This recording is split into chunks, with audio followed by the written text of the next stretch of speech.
Welcome to Archispeak, the podcast that talks about what it's like to work in the profession of architecture.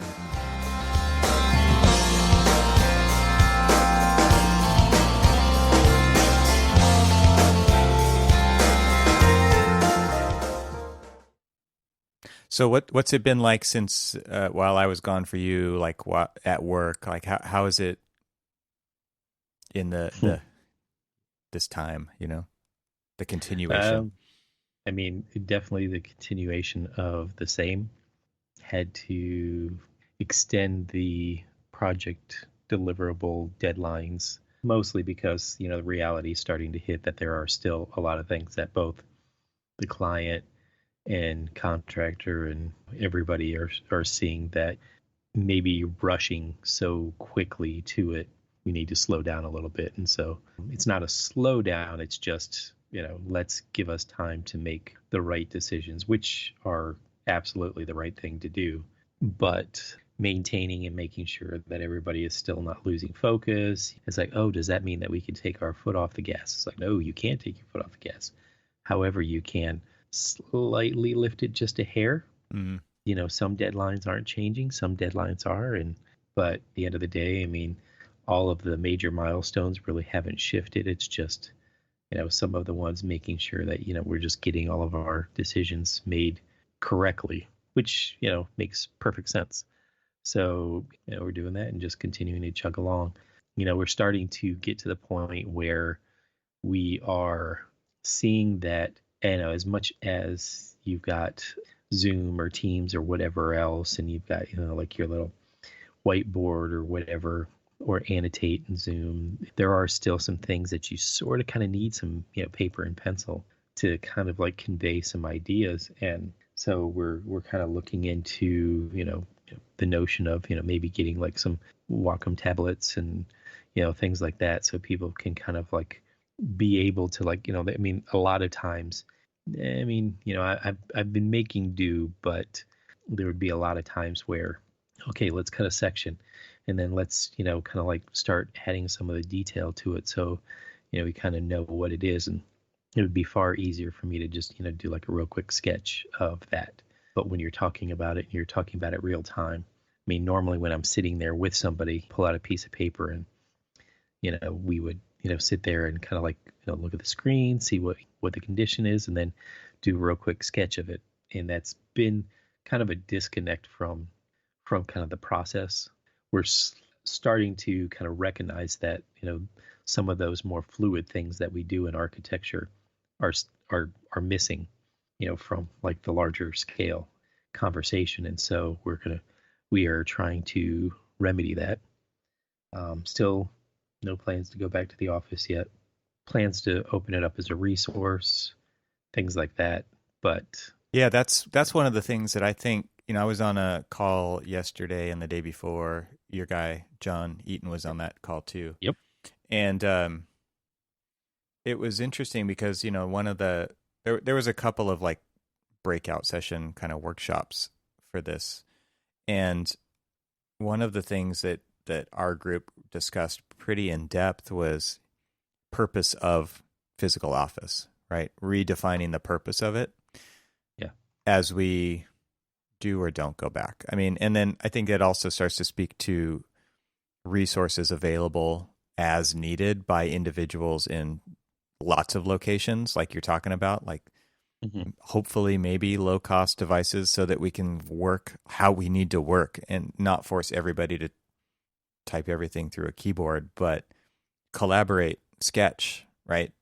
And so it's like a lot of that is solved by technology, but a lot of it's kind of solved by the culture and leadership's vision of what the future or the immediate future or maybe even the now of our practice needs to be, which is kind of redefining the purpose of a space to collaborate in and what technology maybe is there to support that to happen so that it gets captured. And then you go back to your location to do, your own location to do your work.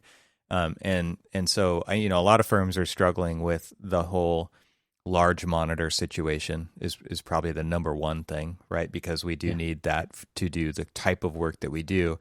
And so there's a lot of stories about people lugging these monitors back and forth when they do need to go in and do something and then taking it back home, and that just sucks.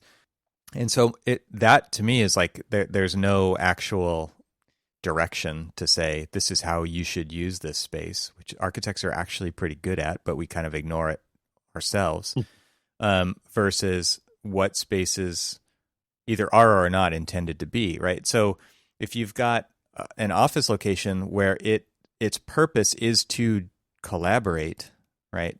All you need is like a little device that you can take there and plug into something larger, or just have the tabletop so that you can sketch, right? On Right. trace, and then just capture that with a photograph or whatever. And then take that small stuff back to where you're going and so that you can do the work on it, right? To get to the next get together. Right. But that isn't really being well, I don't know if it's not being well conceived, well communicated. I don't know what the problem is there, but it seems like there's still a lot of, we're trying to force a certain way of working, which is super limited upon all of our people. So they're not being as effective as they can be. And I don't even want to say efficient. I just want to say effective, right? Like Right. you're talking about the kind of stuff you guys have to slow down. And it's like, well, because we're pushing so hard. Obviously, there's a lot of uncertainty around the economy and stuff like that. So people are worried, and they are putting their heads down and working really hard. But at the same time, like if you don't have the right tools in the right place and you don't have the right purpose in the right place, then it's really hard to be effective. And you're just kind of doing busy work, and maybe you're not doing it, or the type of work you're doing, you're not doing as well as you could, because there's so much muscle memory built into the way we've done things for so long, and that's all disrupted right now.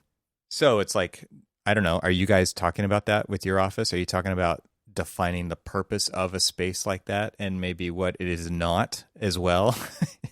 That has been definitely ongoing conversations that we're having in the office. I haven't necessarily been involved with all of that conversation because, I kind of have to put blinders on and Hit deadlines. work on hit deadlines and make sure that, I've still got all the cat herding that needs to occur. Mm-hmm.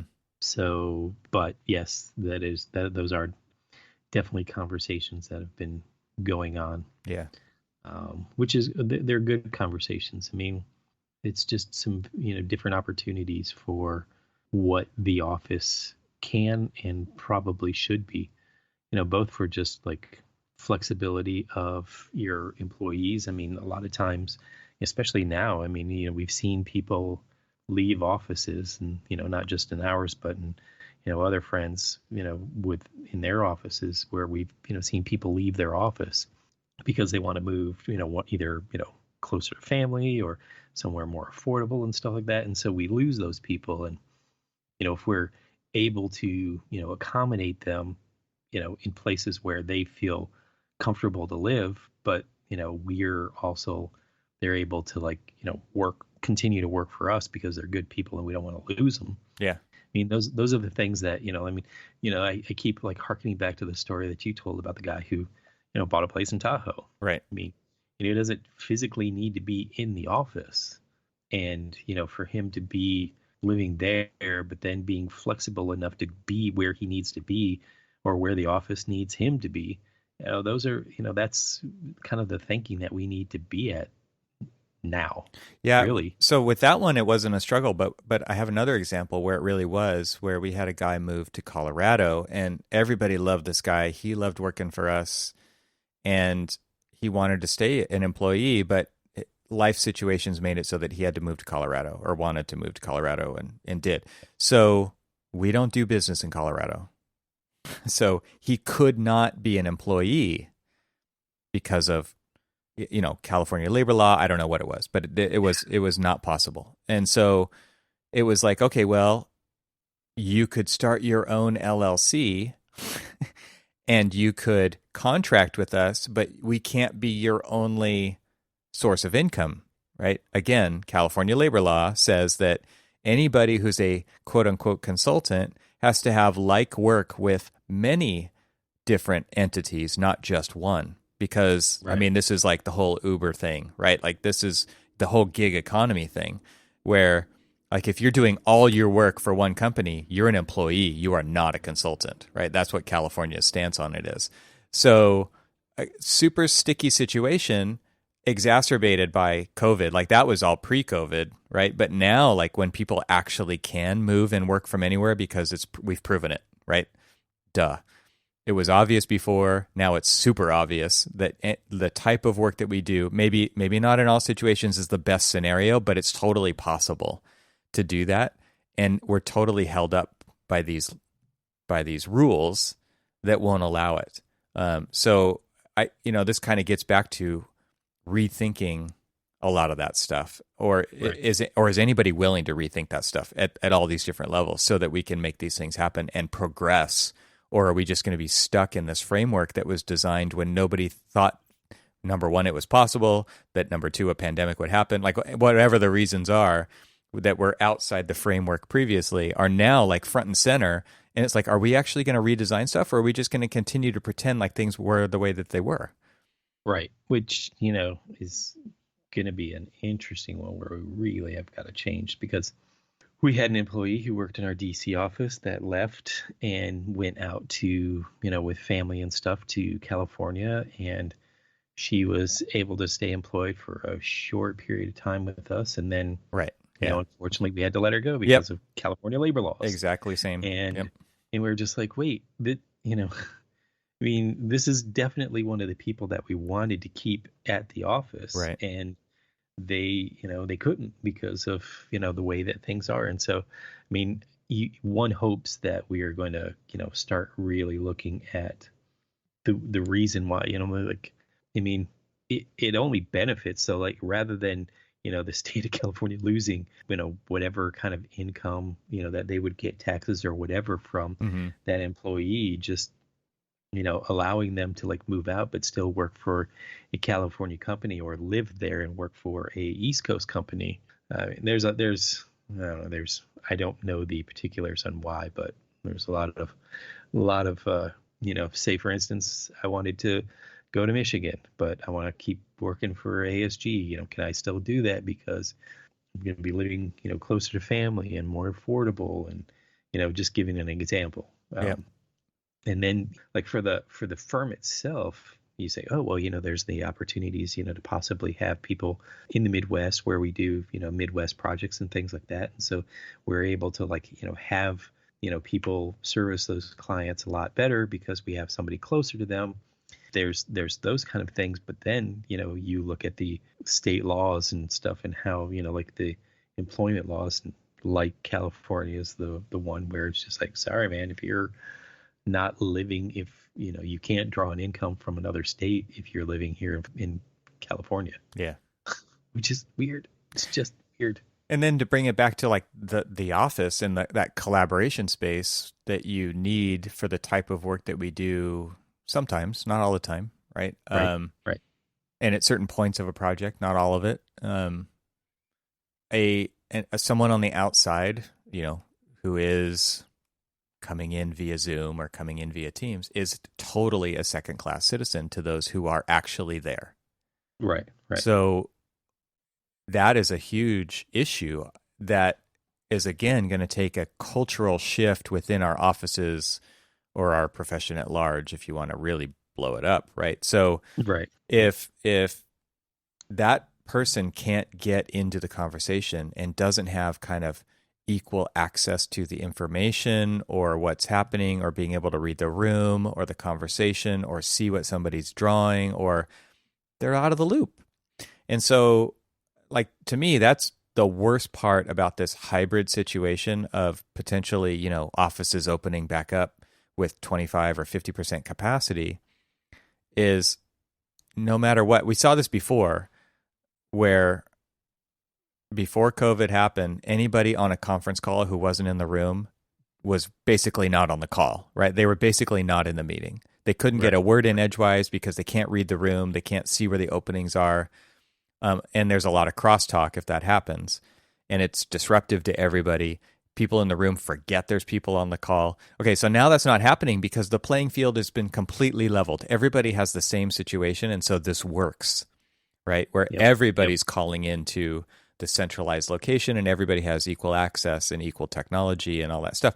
So we go back to a hybrid situation. How are we going to intentionally make sure that those people are included so that they can work from anywhere and we can have that kind of autonomy and freedoms?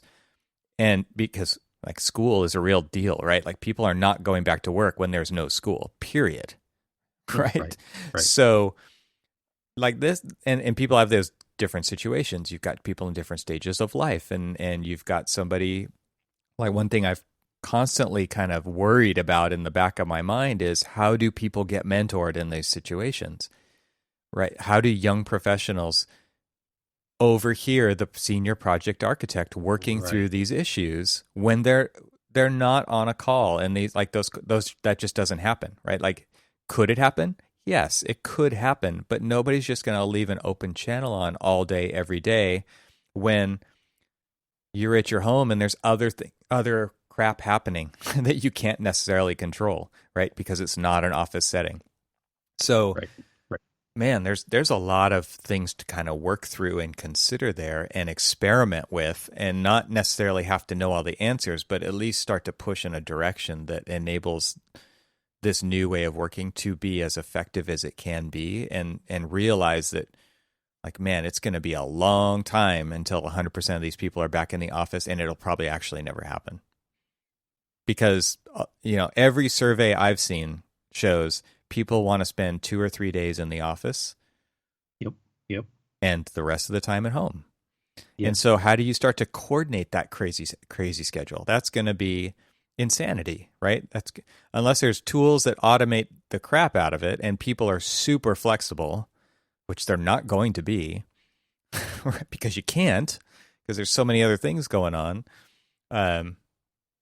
And really, like, your salary pays for your time, and that time does not run 24 hours a day. So, like, there's built-in constraints there that aren't going to be overcome, and you shouldn't be on call all the time, right? You should be able to be reassured that your off hours are off hours and you're not fully tethered to the office. Yeah. Because insanity, right? Like, or sanity. Both. Yes, it is both. So, man, like we have a sea change coming. We're in the middle of it.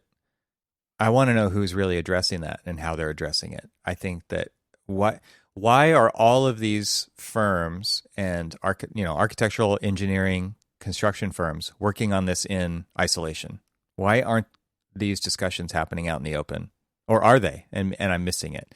Like the ones that I was in the last 2 days, it's a lot of firms kind of discussing ideas and working together.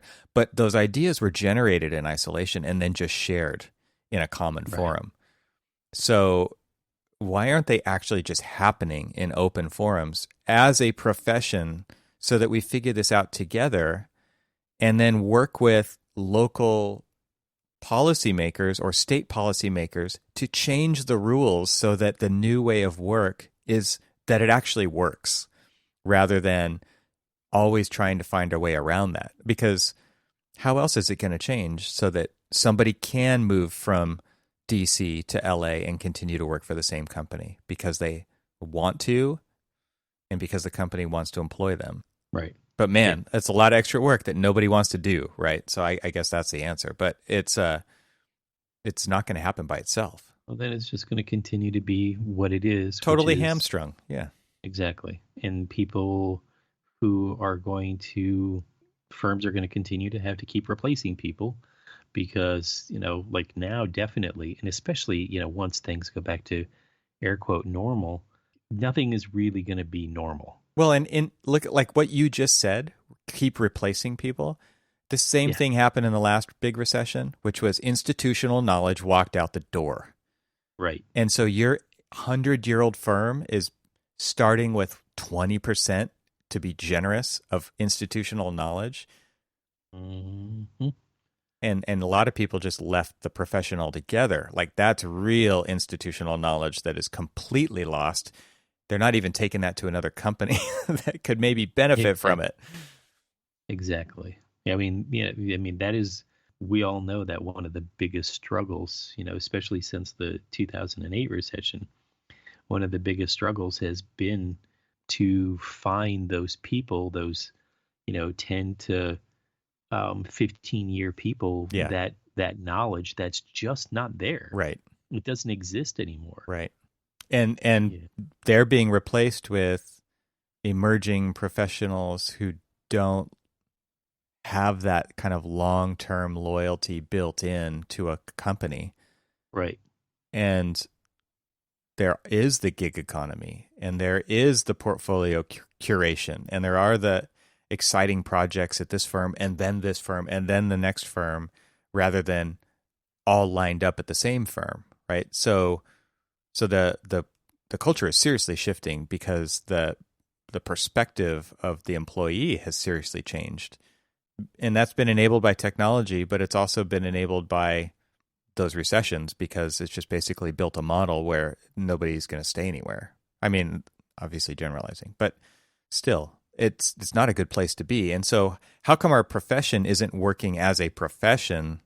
I always find it really interesting that there is so little sharing going on, because everybody is so hyper secretive about the way that their building is, or they're not their building, their business is perceived, Mhm. right? Versus how it actually operates, which are typically two completely different things. Got to keep that perception out there that this is an amazing place, and it's like falling apart, or maybe it's the opposite. I don't know. I'm just shooting examples here, but it's like, instead of just being transparent and open, there's this level of opacity that's super super opaque, so that nobody really knows what's going on, because if they knew what was really going on, they would certainly leave, right? Like Right. it's kind of a, that is built into our culture, and I think it just becomes kind of default operating procedure. So man, I wish that there was a lot more transparency amongst firms to just ensure that we have a good foundation for our profession moving forward, because that's in the best interest of the future generations of this profession. And the only way to do that is to actively engage and make it intentionally so. That doesn't happen. Or maybe it does and I'm missing Yeah. it. Because it's a huge problem. It's a wicked problem. Like, let's It's be a honest. huge problem. This is a wicked problem. It's not an easy thing to solve. There's not necessarily a right way. But that is what we do all the time. We go down these paths of designing a project, not knowing the outcome. There is no way, this is not a math problem, right? Like this, we don't know what that building is going to look like, function like, anything. And we do it over and over and over again. And we're totally cool with that. So why don't we take a step back and look at that as our profession? Because that's exactly what it is. And get the brightest minds in our profession together to say, like, let's take a stab at this design problem. It may not be perfect, but it doesn't have to be. Like, we're always in this evolutionary project. The past shouldn't matter as much as it does, right? It's the past. Hmm. We can't change it. We learned from it. We're going to use that information moving forward, but we're not going to continue to do it that way just because that's how we've done it.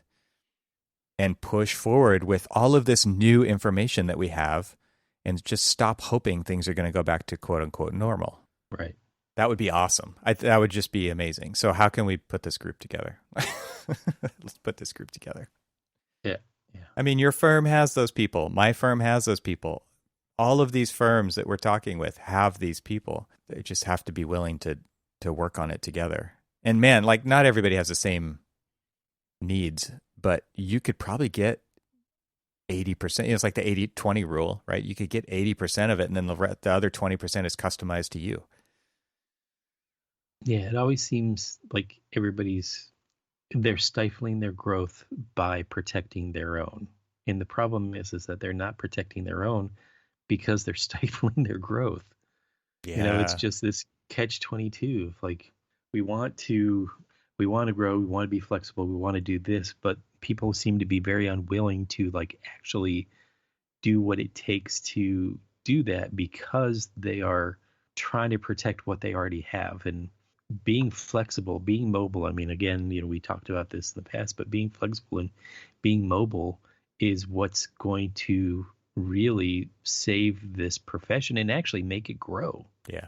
And highly collaborative, like add that part in, right? Yes. Because Yeah. good ideas come from everywhere. And I think like those things actually can go together. We have the tech to do that right now. Mm-hmm.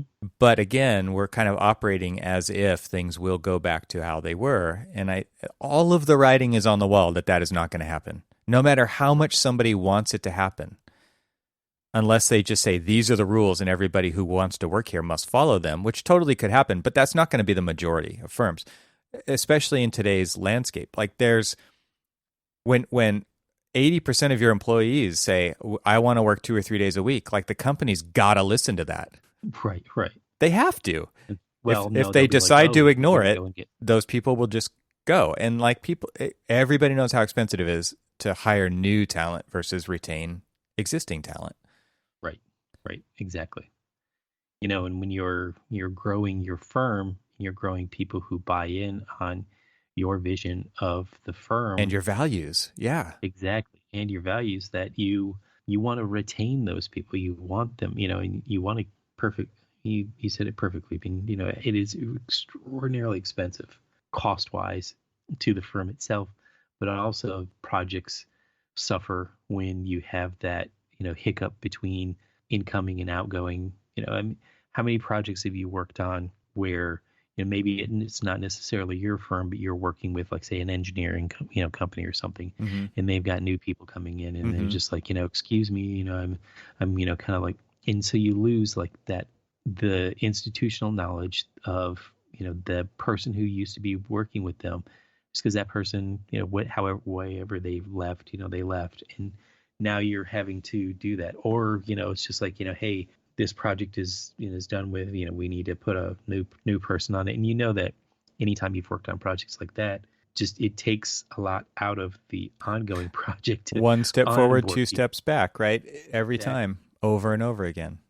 There's so much waste there. Yeah, for sure. Yeah, it's interesting to think about the mindset shift it would take to get the profession to move forward together, even though everybody's going through the same situation, and via sharing ideas and best practices or what's working and what's not working would make so much sense. It's so difficult to actually make something like that happen. Right. And there's so much like commiseration because every firm is going through the same stuff. It's so funny. Every time you get on these multi-firm calls, it's like, oh man, I'm just glad to hear that we're not the only ones. Like there's so much of that.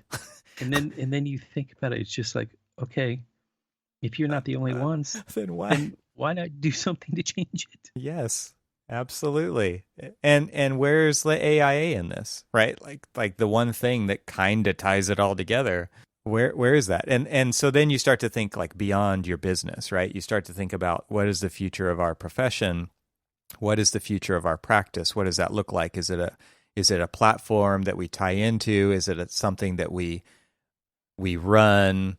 Oh man, how do you even get there?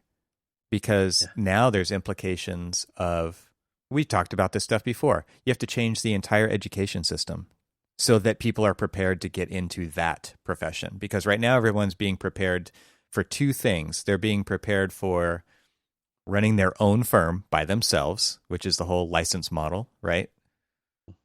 You get tested to run a firm by yourself. Or be an employee. Right? But nothing bigger than that, because the education system is heavily design based for the most part, right? Of which, how many of those people actually become designers? And then the license system is completely based on legal, right? Code and legal, and running your own firm, which is the antithesis of what you went to school for, because there were no business classes, there was very little code. You have one pro practice class, right? Like, so those things aren't in alignment. And none of those things, even the way we practice right now, are in the alignment with what the future of our practice is. And everybody's so worried about their project or their business that they're not reaching out to have these conversations together to say, how are we all moving forward so that we're not disrupted by the Googles and the Facebooks and everybody else who wants a part of this multi-billion-dollar, trillion-dollar industry, right? And we do less and less while they do more and more. Right. So, like, who's going to do that? Like, who's going to do that work? Because it's such a huge, wicked problem. You have to work with agencies to stop saying that the deliverable is drawings, right? Otherwise, right, these models we make are pretty useless, right? For the most part. You've got to work with legal and you've got to work with risk so that you say, what is the standard of care? Define the standard of care. Redefine the standard of care. Redefine the instruments of service so that they're modernized, right? Mm-hmm. Because if I say on my drawings, measure it from the model, that's why we're not putting any dimensions on this sheet, which is a PDF, which is a view of a model, right? I can't do that because nobody else does that. Right? So all of a sudden, I'm outside of the standard of care. I can't do that. So we can't actually progress in so many ways. The agencies require these drawings. The way that they think is, so we fudge all these drawings to make it look right? But it's not based on the model. Again, there's so many disconnects here.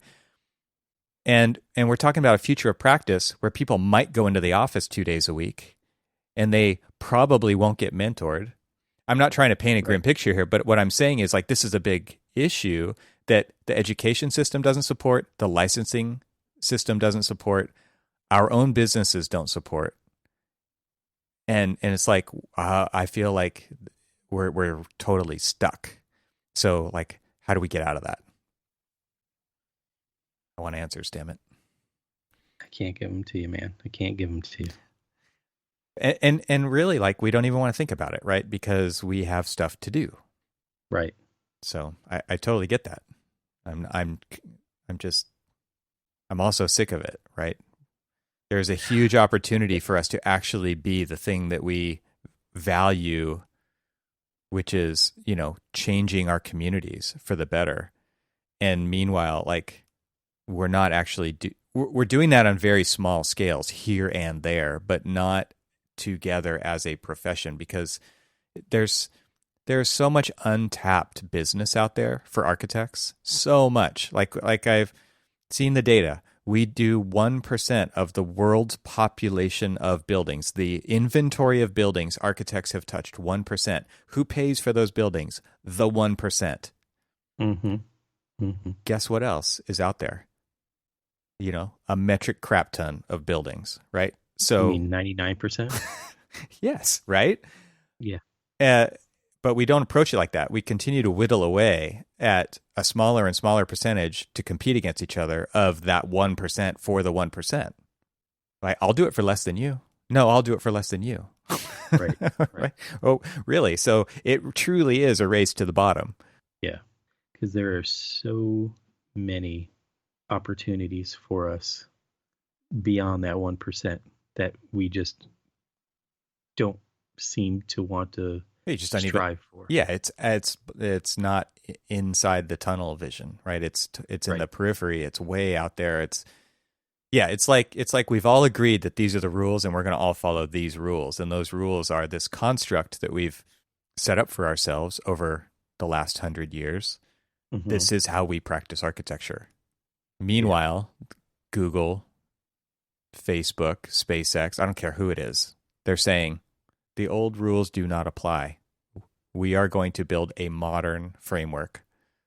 It's one of the examples that was brought up by Nick Cameron at Perkins and Will was like talking about Revit, right? Everybody wants Revit to be better this, Revit to be better that. This open letter to Autodesk, and you guys just aren't providing us with the features that we need, and you're not fixing the stuff that's broken. And he's like, think about it this way. He's like, it's a 22-year-old car. You keep trying to make it a brand new car. You want it to have all these bells and whistles. You want it to have this and that, the CarPlay, the adaptive cruise control. Like, he didn't use all those words, but I'm kind of speaking for him at this point. But it's like, you want it to have all this stuff. It's never going to have all that stuff. It is old code base. It's legacy code, right? So start over. You have to start over. And the whole time he's talking about that, I'm thinking, because there is a lot of everybody for the most part, and I'm not speaking about the Revit nerds, but everybody hates to use Revit, right? Yep. It's not for many reasons, lots of different reasons. Like there's definitely people, and I totally see it's amazing what it can do. But it is 22 years old. Like it's older than any of my kids, and I see how much they've changed. Okay, now extrapolate that. This is what I'm thinking the whole time he's talking about this. Look at our profession. It's that times 10, times 100. I don't know what it is. It's times a lot. Right. It is not the same thing that it was when it was in its inception. It's just not. Our businesses aren't. Like more than 10 years ago, could you imagine having a computer this powerful in your pocket? You could not. No way. And yet here it is. What's coming in the next 10 years? We have no freaking idea, right? I find it hard to respond only because I don't know if what you're saying right now is depressing or just a it's loaded with reality. opportunity. It's loaded exactly, with opportunity. exactly. But I think a lot of people think it's that we- depressing. Well, yeah, it's or it's just the reality check that we desperately need, that for some reason people seem to be unwilling to partake in. Oh, everybody's they hoping don't somebody else is going to fix it. Thank you. That was exactly what I was going to say. It's just like, Sorry, I you know, took it. they don't want. No. It was like they don't want to be first. You know, they want to let somebody else struggle and try to get it done and all that other stuff, and say, "See, that's what I want to do right there." Okay, well, if that's what you want to do, see, then do it. It's actually see. That's why I didn't want to do that because it failed. Because that's what it's going to take. It's actually going to take quite a bit of failure, I think. Well, yeah. I don't want to go through that.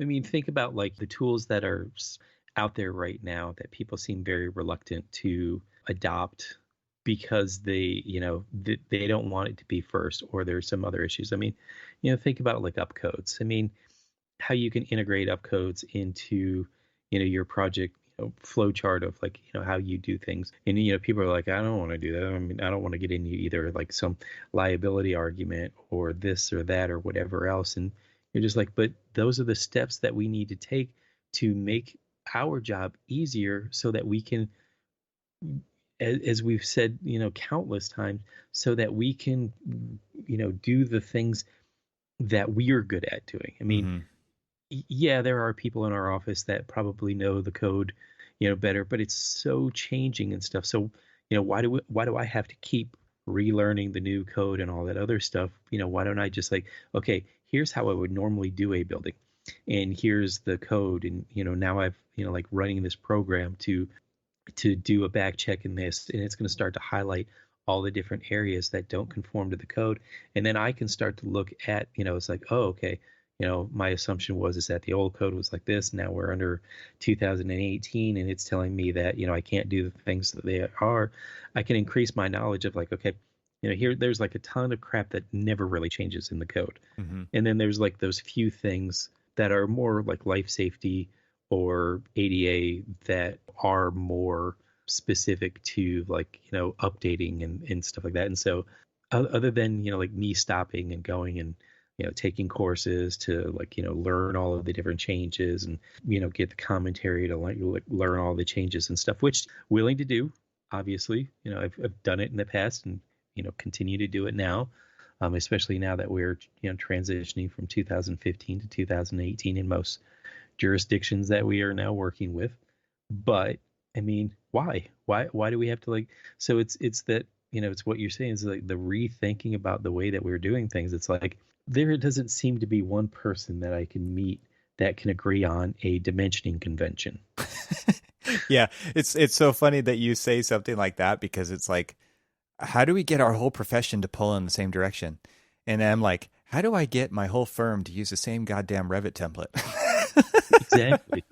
Exactly. I mean, we've spent a lot of the time, developing a Revit template, but then we spent a whole lot of time with people internally saying, yeah, I don't like the way that the new Revit template, it doesn't do it the way that I like to do things, or it doesn't do the way that I'm used to doing things and stuff like that. And you're just like, well, then what's the point of making, spending all of this time to do something to standardize the simple things so that we can spend more time in like, design development Or and so that making you sure could possibly work from a different state on this project that you haven't been a part of because you were on a different one before, and now you're using the exactly. same standards. Like it's incredible to me how many people don't just take a step back and think beyond themselves. It's not about you, Mhm. dude.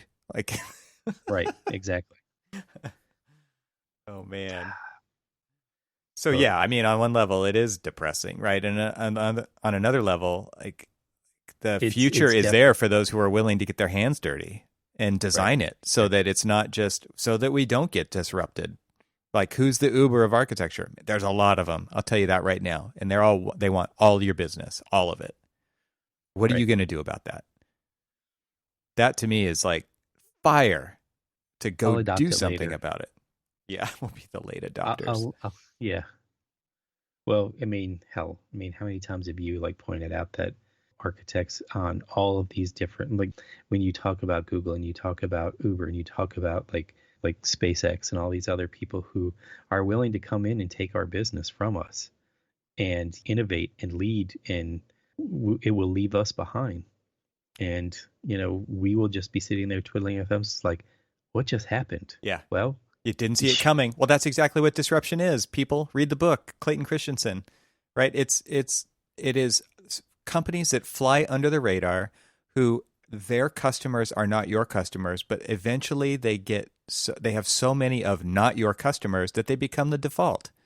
That's how it hmm works. And you don't see it coming because you're so comfy and you're a lazy boy doing the thing that you've always done, right? It's yep, like there was a yep, tweet that I think I read it last night or this morning. But Elon Musk says one day, and this is, I think he was tweeting for SpaceX saying, we will create a home HVAC system that is full HEPA. And it's like, yeah, duh, we're in California. Look at the air quality. It's freaking disaster. Why doesn't this exist? And there's a guy right. right there who says, yep, we're going to do that. And maybe they are and maybe they aren't, but he just put that idea out there like, why hasn't And somebody done and you this? know what? He's pointing out He's the obvious. he's pointing out the obvious, and even if he doesn't do it, which for some reason I feel like he probably will, but even if he doesn't do it, he's just scared people who are like, oh shit, they're not gonna try to come and steal our Yes. business. Yeah. Train So and maybe we Carrier and should all those companies are like, exactly. what? So exactly. So it's just like, well, maybe we should get our shit together, and instead Yeah. of just giving you what you want now, we are giving you something that you don't know that you want later. Yeah. You just puckered their buttholes for sure. hmm And you know what? If he's going to do that, then he's going to scare the shit out of the mechanical engineering world, or scare the shit out of the architectural world, or, the manufacturing world. Well, then good for him. Yeah. Spur You it. know? Bring it on. Right. I agree. Like get people out of their lazy boy. Yep. That's one way to do it because he's proven it over and over again that they can. Right. Or at least he'll design it and just open source the ideas and say, somebody else do this. I don't have time, but here's all the design ideas. Like make it happen, like he did Sure, with design Hyperloop. does come, but So yeah, I don't know if it's depressing. I don't know if this is well, opportunity. no, It's a little it's big just of everything, but it's what we need to get out of the comfort zone. well, the thing about it is that when you lay it all out and it's just like there for you to see, it's depressing to see that all of this is there, but then it is really the people who are willing to take advantage of the opportunity, and rather than sitting there and say, oh man, this is depressing and there's nothing I can do about it, seeing the opportunity and being able to grab a hold of it, A piece of it. and Like that's the thing. Like I think a lot of exactly. people get kind of scared because the idea or the design problem is so large, but you don't have to take on the whole thing, right? Like Musk's tweeted, we're going to do an HVAC system for houses with HEPA. Okay, that's not taking on the whole problem of indoor air quality, but it's a damn good start. It's a great piece to do. It's a big enough problem that's worth solving, right? It has Right, meaning. It's right. going to affect people's lives for the better. So Well, that's totally what firms could do. They could just say, we're going to do this yeah. piece. And this piece is a part of a larger puzzle and it all matters. It all has value, but we're going to do this piece and we're going to do it incredibly well. Well, back to the example of upcodes. I mean, probably I know we've talked to him, and I don't really remember the story, but he was probably an intern sitting in an office, and they said, hey, we want you to do this code research. And he's flipping through books and, clicking on, websites and asking questions and all this other stuff. And probably sitting there saying to himself, there's got to be a better way to do this. And you know what? Instead of sitting there saying, well, I'll wait for somebody else to come up with that better way to do it, he did. Yeah, just because he needed to do it for himself, for his own sanity, right? Like, yeah, Right, I'm exactly. sure. I mean, it's the same thing with Clifton at TestFit. I don't know if anybody has seen TestFit, but testfit.io, we've talked about it on the show before. And, Right. and it's like, yeah, he was asked to continually draw site plans for pro formas for developer housing. And it was like, he automated his own work, showed it to his boss, and got fired because it was too fast. Right. And now he has a Like, well, company that just raised money, and he's hired employees, and he's like, oh, you've got to be kidding me that happened. Like, that's what it took to create this innovation, is getting fired. Let's fire more people. right. But man, like, I'm sure it's probably a similar story for Upcodes. You're probably right. Yeah. Well, But it's just scratching your own itch, right? It's doing this thing that exactly. you don't It's want to like, do over and over and over again, so that you can spend more time doing the thing that you want to do. who wants to sit and let's use TestFit as an example. I mean, if you've got to go through all these different iterations, housing or whatever else, and you've got to go through like all these different iterations, why not say, okay, this is what I know I need, for this site, and what can I do to quickly generate things through? Because I mean, planning projects make money, but not a lot of money. It's the actual architectural project and building the damn thing, Yeah. and doing all of that. So you want to get from point A to point B to start getting the the larger fees and stuff. And so why spend time sitting around doing that when you can do it a lot quicker? Well, And and just because it's quicker, for the purpose of making decisions that move things right? forward. Exactly. And Yes. just because it's quicker doesn't mean it's not thoughtful. Yeah. Yeah. Absolutely. It's just like, oh, you've got to be not thinking about something. It's like, no, it's allowing you to think about a lot of different iterations. So say you take that and you use that, and in your version of things, you spend, I don't know, 10 hours. Let's just say 10 hours, but you can only come up with 10 different ideas. Well, okay, so if you took that 10 hours and you came up with 1,000 ideas, using something else, and guess what? You've pretty much exhausted all of the different possibilities there, but you've looked at things far beyond your normal capabilities of doing things. Yeah. So there was a YouTube like live get together back a while ago, earlier this year, I guess. Maybe, I don't even know. It was a long time ago in COVID times, where Clifton had invited people to come on and do like guest commentary while he drew a site plan with units and did like all the calcs and stuff in an Excel file of the pro forma. So he knows this stuff inside and out. And he may not be practiced in AutoCAD, but I was pretty amazed how fast he could actually draw all this stuff in AutoCAD. And he did. He drew it while we were just BSing and talking. And I wasn't the only one. There was lots of other people who joined in this conversation. There was kind of time slots as he went through this, and people jumped on and people jumped off, and it was fun. I'll put a link to it in the show notes, but it's called Man versus Machine. And so he drew this plan, like had a site that he picked to draw, and it said like, okay, there's this many units. It's got to be, this many floors. It's got to have this much parking. Like, it's, he has a spreadsheet that's helping him figure a lot of this stuff out. Mm-hmm. And I think it was like 3 hours that it took him to draw that one. He goes, okay, now we're going to do it in TestFit. And granted, like, again, he knows TestFit. He made the goddamn thing. So how long do you think it took to do the exact same thing in TestFit? With all the logic, that's the thing, like, I don't think people understand, is all the logic is built in, right? So I'm not using that word lightly. I'm not saying like like the computer is going off the rules a human told it. So that's the logic. Right. How long do you think it took to generate? From 50 minutes? From scratch, entering the data in to generating a scheme, it took 45 seconds. Wow. Amazing. Yeah. And it's like, Is it done? No. Is it a starting point? Yes. It doesn't take a genius to say that, but there's like, again, like the blinders in our community are pretty thick. Well, it's just like, well, how can this, do what I do? Well, because I'll show you exactly how. Exactly. Yeah, people don't want to hear that though. Yeah. You're taking my job. Yes, the machines. The robots are coming to take our jobs. Exactly. You're offering a tool to make your job better, easier, quicker, more valuable, so that you can concentrate. Exactly. And probably providing you with far more data than you've ever actually provided before.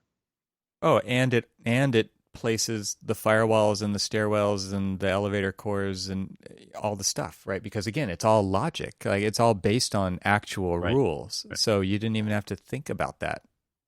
So yeah, I mean, and that's just one example. They're, like Upcodes is doing a similar thing. A huge fan of what they're doing because it's encoded logic so that you can think about the stuff where it really matters how an architect interprets the code, because it'll flag it and you'll say, yep, and here's why. Here's why. Here's how I'm getting around that, which is what architects do all the time on projects, right? But it also helps you build your argument for when you do agency review, right? Because you're going to need to address that because somebody else is going to raise the same flag, but you're ready for it. It's things like that I think are incredibly empowering to individuals to own their projects more because they know why they decided what they did, because it's based on data. It's not just based on an opinion, an aesthetic, a preference, things like that. It's actually based on data at that point, so that the stuff that really matters is backed up by a solid argument. That's incredibly empowering, I think. Right. I wish our profession would embrace that kind of thing so that we can move into this future that is not going to be like the past, in a much bigger scale and a much deeper level. But we seem very challenged in that way. So who's ready? Who wants to roll up their sleeves and take that on? I mean, I know that there's committees in the AIA. I haven't participated in them, but I mean, because I'm doing this at the firm level. But who's doing this at the national level? Who's doing or what other avenues are there? That's what I want to know. So maybe people will tweet at us or something, tell us. It'd be great to kind of share those stories, if they're out there, because I think that would be really hopeful. Hopeful or helpful? Yes. Exactly. Because I want to be hopeful. Yeah, for sure. And I want to attract people to this profession. It's an amazing profession. I want people to want to be here. I want people to want to take on these problems. I think it matters. I think a lot of people think it matters.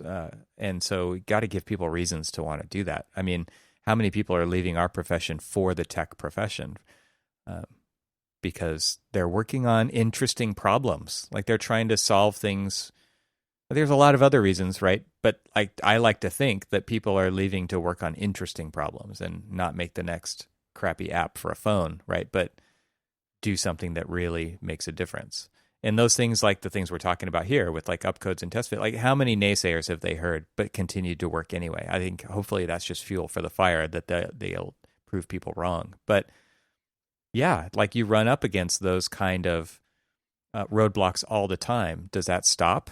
Does that stop you? I hope not. I hope that people continue to be challenged by these design problems and realize that this is an evolution that needs to happen, so that it will, because it's only going to takes that perseverance to make it through that. I mean, I can't even imagine with Clifton's example with TestFit, how much fuel that guy added to his fire when he got fired for doing something useful, right? Right.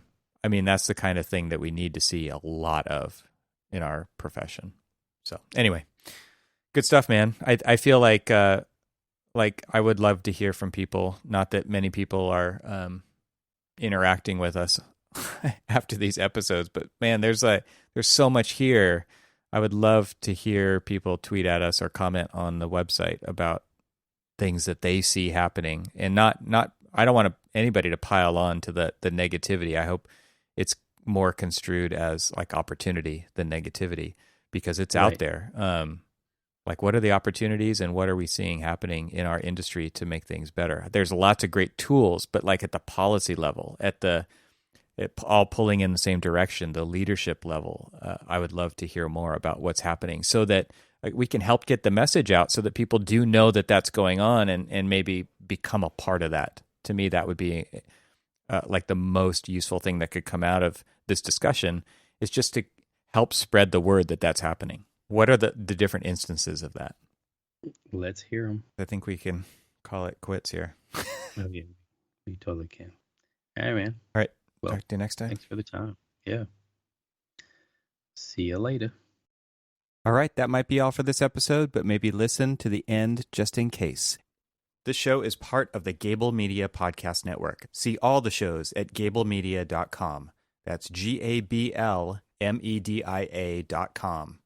You can help support what we're doing here by leaving a 5-star review on Apple Podcasts to help get the word out, and don't forget to share it with your friends. We'd love to hear from you, so leave a comment on the website at archispeakpodcast.com, where you can find our entire catalog of shows. Thanks for listening. Talk to you soon.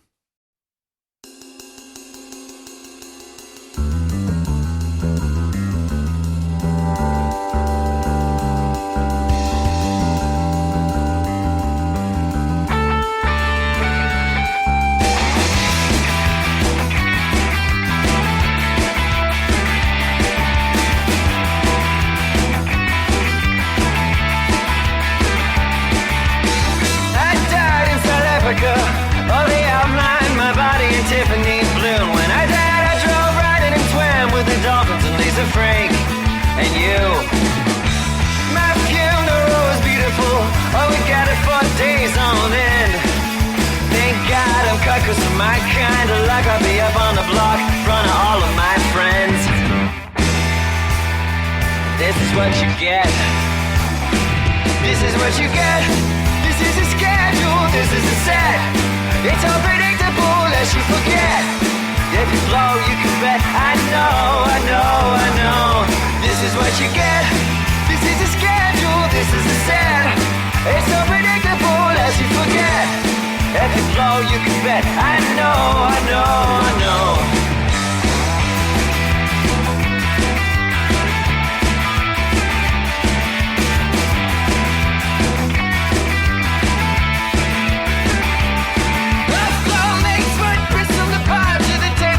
Top to the basement. Blow by blow, kinds of steel, very real, very rock, but it's still very rock body. Paper, scissors, sister, preach, deep, open the reach, fast synapse. Bite jumps on pages after still the rage is a new tool and a toy fool.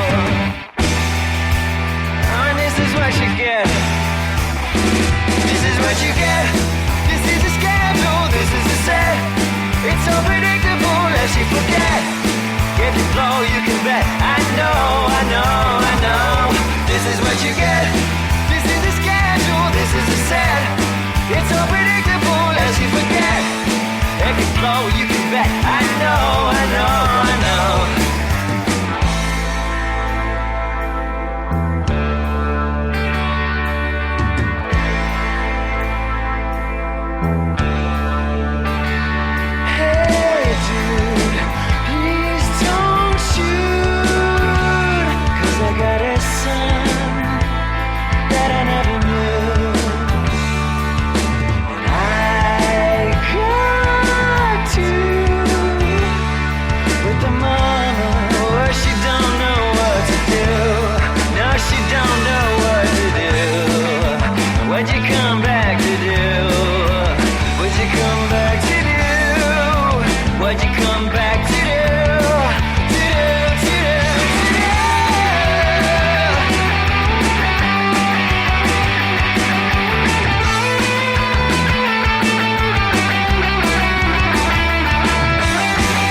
I just downloaded a new app for that helps me locate, what is it called? New one. Atmospheric conditions. Why would Or you it's want just that? called atmospheric. I believe so that I can figure out where cloud coverage is going to be and where it's not going to be. And I use, in between that and using the Dark Sites website, which I kind of wish they had an app, but I get it. Anyway, I can go and track down the darkest areas. And then I also got another app called Sky Live. And this one is really for stargazing. Yeah. And it gives you basically a percentage of so in this particular case, I'm looking at has a 60% stargazing conditions for the area. And so, we're talking about Bethesda in this particular case. 60% tells me when the sunset is, tells me what percentage of visible light will be coming from the moon, tells me what where the planets are visible, or at least tells me what planets I'm going to see. I'll see Venus, Mars, Jupiter, and Saturn. Excuse me. He tells me when they rise and when they set. Wow. And then it also gives me their kind of their paths. Yeah. And all this is on your phone? Yep. That's cool. And I use that, and I use now I use 3 different apps. Because what? Yeah, they don't have all the features in one. Well, so I use Skyview is my go-to for what celestial bodies are actually visible. I can hold the phone up. Yeah.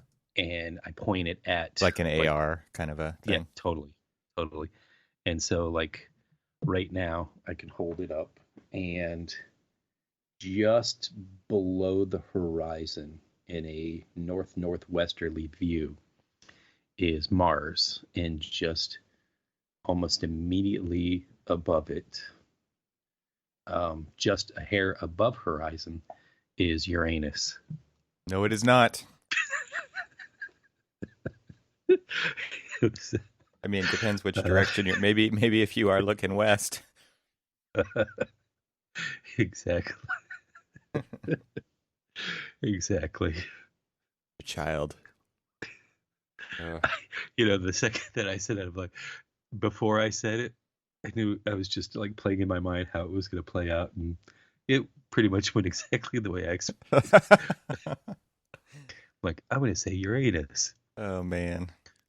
I downloaded it, I updated and upgraded my Skywalk app. Starwalk, sorry. Starwalk, yeah. And I did not use it one time. 3 weeks on the road, didn't use it once. Wow. Did you? I did get out the very first night. So we drove to Zion the first day, and that night we couldn't go up the canyon. Now they've got it set up so that you actually have to reserve a space on the visitor kind of shuttle bus the day before, and it was too late to do that. Sure. By the time I found out that was even possible. So, which sucks for a lot of people who are just going to go visit the park who don't know about that, who just don't go to their website and look and see what the restrictions are. But that definitely happened to some people. They're just walking up this kind of normal looking desert area, and they're like, "Is this it?" It's like, "Oh, you didn't get tickets to go on the shuttle bus, because the shuttle bus takes you to where, it's." So you're not allowed to drive through. Nope, can't. Just well, so let me take that back. You can drive through, but you can't go up the canyon. So Zion's kind of weird that, right? Because if you drive through, you can get up to the tunnel views and stuff, which is still awesome, but it's not the main canyon where Angel's Landing and Temple of Sinawava and all that kind of stuff is. So anyway, we got up there that kind of early afternoon and got set up, and then we drove up to where a lot of people don't go when they visit Zion, which I've only been to, I guess, just once or twice before, is up to the top, which is called Kolob Mesa or Kolob Terraces. And it's the very, like, it's the upper part of Zion. So Zion's a canyon, kind of like Yosemite, where it's like all of the earth around it is higher than you. So you drive up to there, and that's where a lot of hiking trails start. And it's this beautiful kind of high desert that is full of aspen groves, and there's a big reservoir up there and stuff like that most people never even go up to look at. So you go up there, and I was like, I wanted to take the family up there, but it was like getting dark. So we're driving up there in the dark. You cannot see a thing, right? It was perfect timing as far as like stargazing goes, because it was a new moon, right? So we got up to the top, and it's like, nobody can see anything. I'm like trying to, okay, now this part's really beautiful during the day. Like everything is couched by, during the daytime or during the fall when all these leaves turn, and we're driving through this kind of aspen forest, and all you can see it in is the headlights. So we got all the way up to this dirt road, go way back around this reservoir, and just park the car and get out the camera and the tripod. And I took a bunch of pictures. It was amazing. I mean, the Milky Way was just like on full display. And I still haven't looked at those pictures. I have not transferred them to the computer to look at them. I just hope I got something good. So it's kind of like, it was funny because the whole trip I treated my big camera, my good camera in air quotes, as film. And I shot a bunch of pictures, and now they're just sitting on that memory card waiting to be developed, and I haven't looked at them yet. So I hope to get to that soon, because that would be awesome. You can make it to the darkroom. Yeah, I gotta finish building the darkroom. That's actually what I've been working on, so that I can get the enlarger out and stuff like that. I mean, so many times. I mean, when we were at Auburn, when we were getting rid of some of our enlargers, the guy who was in charge of all of it, I worked for him. And he's like, all we're going to do is just throw these away. You sure you don't want one? I'm like, nah, I really don't have a place for it and stuff. And so many times I think back to the hoarder in you cries out now. Because it is still there. I mean, people are still shooting film.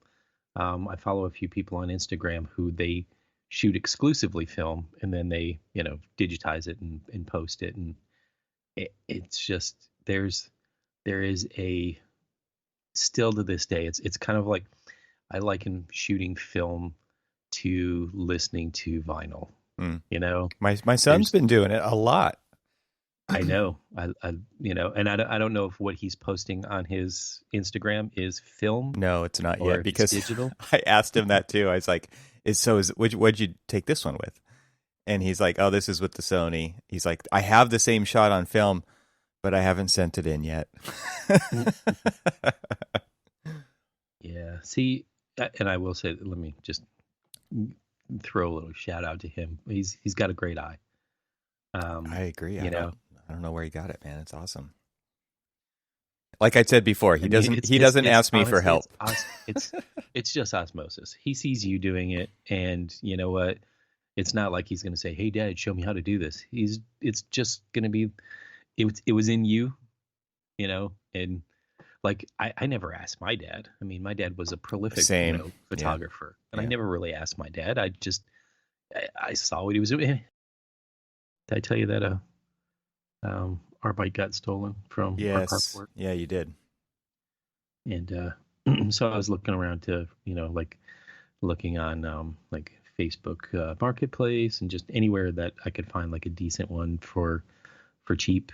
And of course, everybody is, it's just like, I've got a 12-year-old Gary Fisher. I'm like, well, I had a 12-year-old Gary Fisher, and I know how much I paid for it. And I also know that for some reason there is no way in the world that I would be paying list price for a 12-year-old bike. For nostalgia's sake. That's why. Exactly. And for some reason, people are trying to still, it's like, but it's a Carrie Fisher. I'm like, yeah, but it's, you're asking List for something that is over a decade old that you have ridden the tires off of. I've got a 25-year-old Cannondale. If you, I'll be over in a second. Yeah, you pick up only. So we did through Free Cycle get somebody was getting rid of two bikes, and they were Peugeots, and I'm like, oh, Peugeots, that's great, French. And so we pick them up, and they are old, like old. Yeah.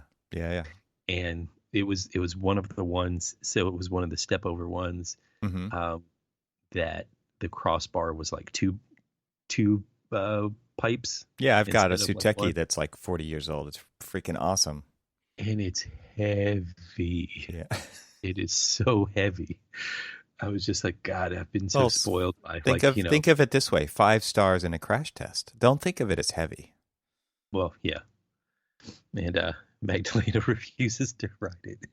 She's like, it's harder than walking. Antique. Yeah, she's just like she goes, it takes forever to pedal the thing.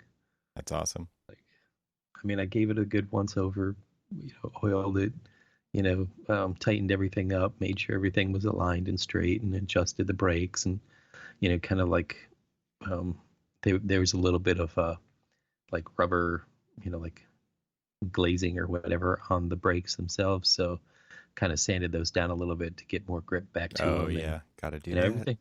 Everything's good on the thing. It's just she's like, do you know how, like, she's like, she didn't say the second part, but the first part is that it's really hard to pedal because it's so heavy.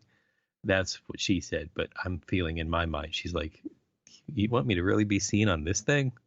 That's awesome. She won't even be seen on it. She didn't say that, to her credit, but I feel like as a soon-to-be 13-year-old, she's probably thinking to herself, geez, dude, what the hell? Why are you doing this to me? Everybody goes through that. Yeah, I don't want to be seen in the car with you, Dad. I don't want you to drop me off, Dad. I don't want to be seen on a 4-decade-old bike, Dad. And then someday she'll be like, why did you ever get rid of that bike? I wanted that. Oh, I'm not. I actually, we have an old Bianchi and 2 old Peugeots. One is a kind of like a hybrid, and 2 are road bikes, and all of them have got great components. Sure, they're old school components, but they're still all great components. In fact, well-made components. Mm-hmm. And I'm going to start to scalp them together. I've got a new bike idea in mind. Oh, cool. Yeah, that's fun. Making the Frankensteins. Yes, yeah. I told them, I'm like, dude, this is what we did as kids. Totally. That's what I'm doing right now. I'm totally like finding different parts and putting things together, and like, it's amazing how much cycling has taken off during this time. Like, it's actually in some bike stores, it's really hard to get anything, but online, Craigslist, OfferUp, eBay, you can find lots of good stuff. So I'm thinking the bike that I have in my head is I kind of want to do. I'm going to use the Bianchi frame, and basically the most of the components off of that, the tires and everything else, and then pull some of the components off of one of the Peugeots. Mm-hmm. And but I want to kind of convert it to making, having the aesthetic of like one of the World War II messenger bikes. Oh, that'd be sweet. So it's going to be like army green, and it's going to be like, kind of like blacked out components, and saddlebags and all that other stuff, and it's going to be mine. Nice. Get out there and ride. Man, on our trip, Marlon and I rode so much. I mean, the whole family rode quite a few times together, but we were like getting dropped off at the tops of mountains and riding down. It was awesome. Nice. Yeah. So let me just paint a picture of what we've come back to, because every time I come back from a trip, it's like, why do I live here? And this time, I mean, this is actually not too different than a couple of the previous times, but not that that's a really bad thing, is that like the entire freaking state is on fire. Mm-hmm. And just to give you an idea of, that first night I talked about and being able to see the stars, 2 days later, for about 2 weeks, all we saw was smoke on our trip in the air from California, in Wyoming and in Montana, and in Idaho.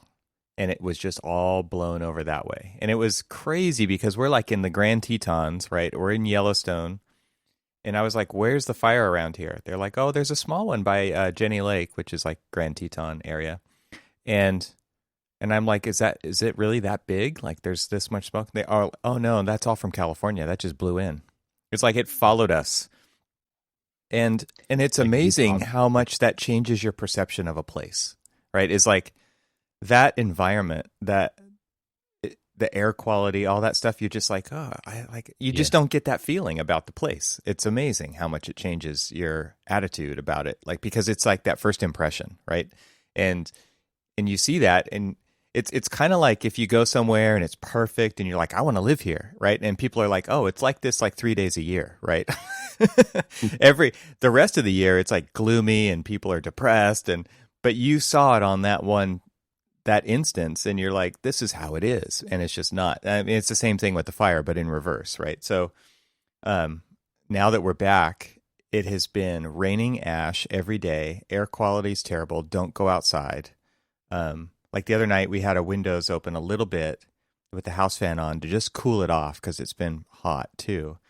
And it smelled like a burning tire in the house because there is a giant 0% containment fire just west of here, right? So it looks like Star Wars sun, right? When Luke is out on what's the name, Tatooine, right? And it's just like that red sun that's setting in the sky, like suns, right? But and it looks like that. I mean, it's just like through the smoke, the sun can't even fully penetrate it. It looks like a cloudy day, but it's all smoke, and it's just insane how much the state is like going through this devastating thing. And it's just like, oh, this, what the F else is going to happen this year? You pull up the CAL FIRE map. I downloaded this CAL FIRE map on my iPad, and it's just like flames the entire length of the state and up into Oregon and up into Washington. Like I was talking to Charisse, and she's up in like Portland area, right? And she's just like, it's freaking terrible here, right? It's just, my cars are all covered in ash.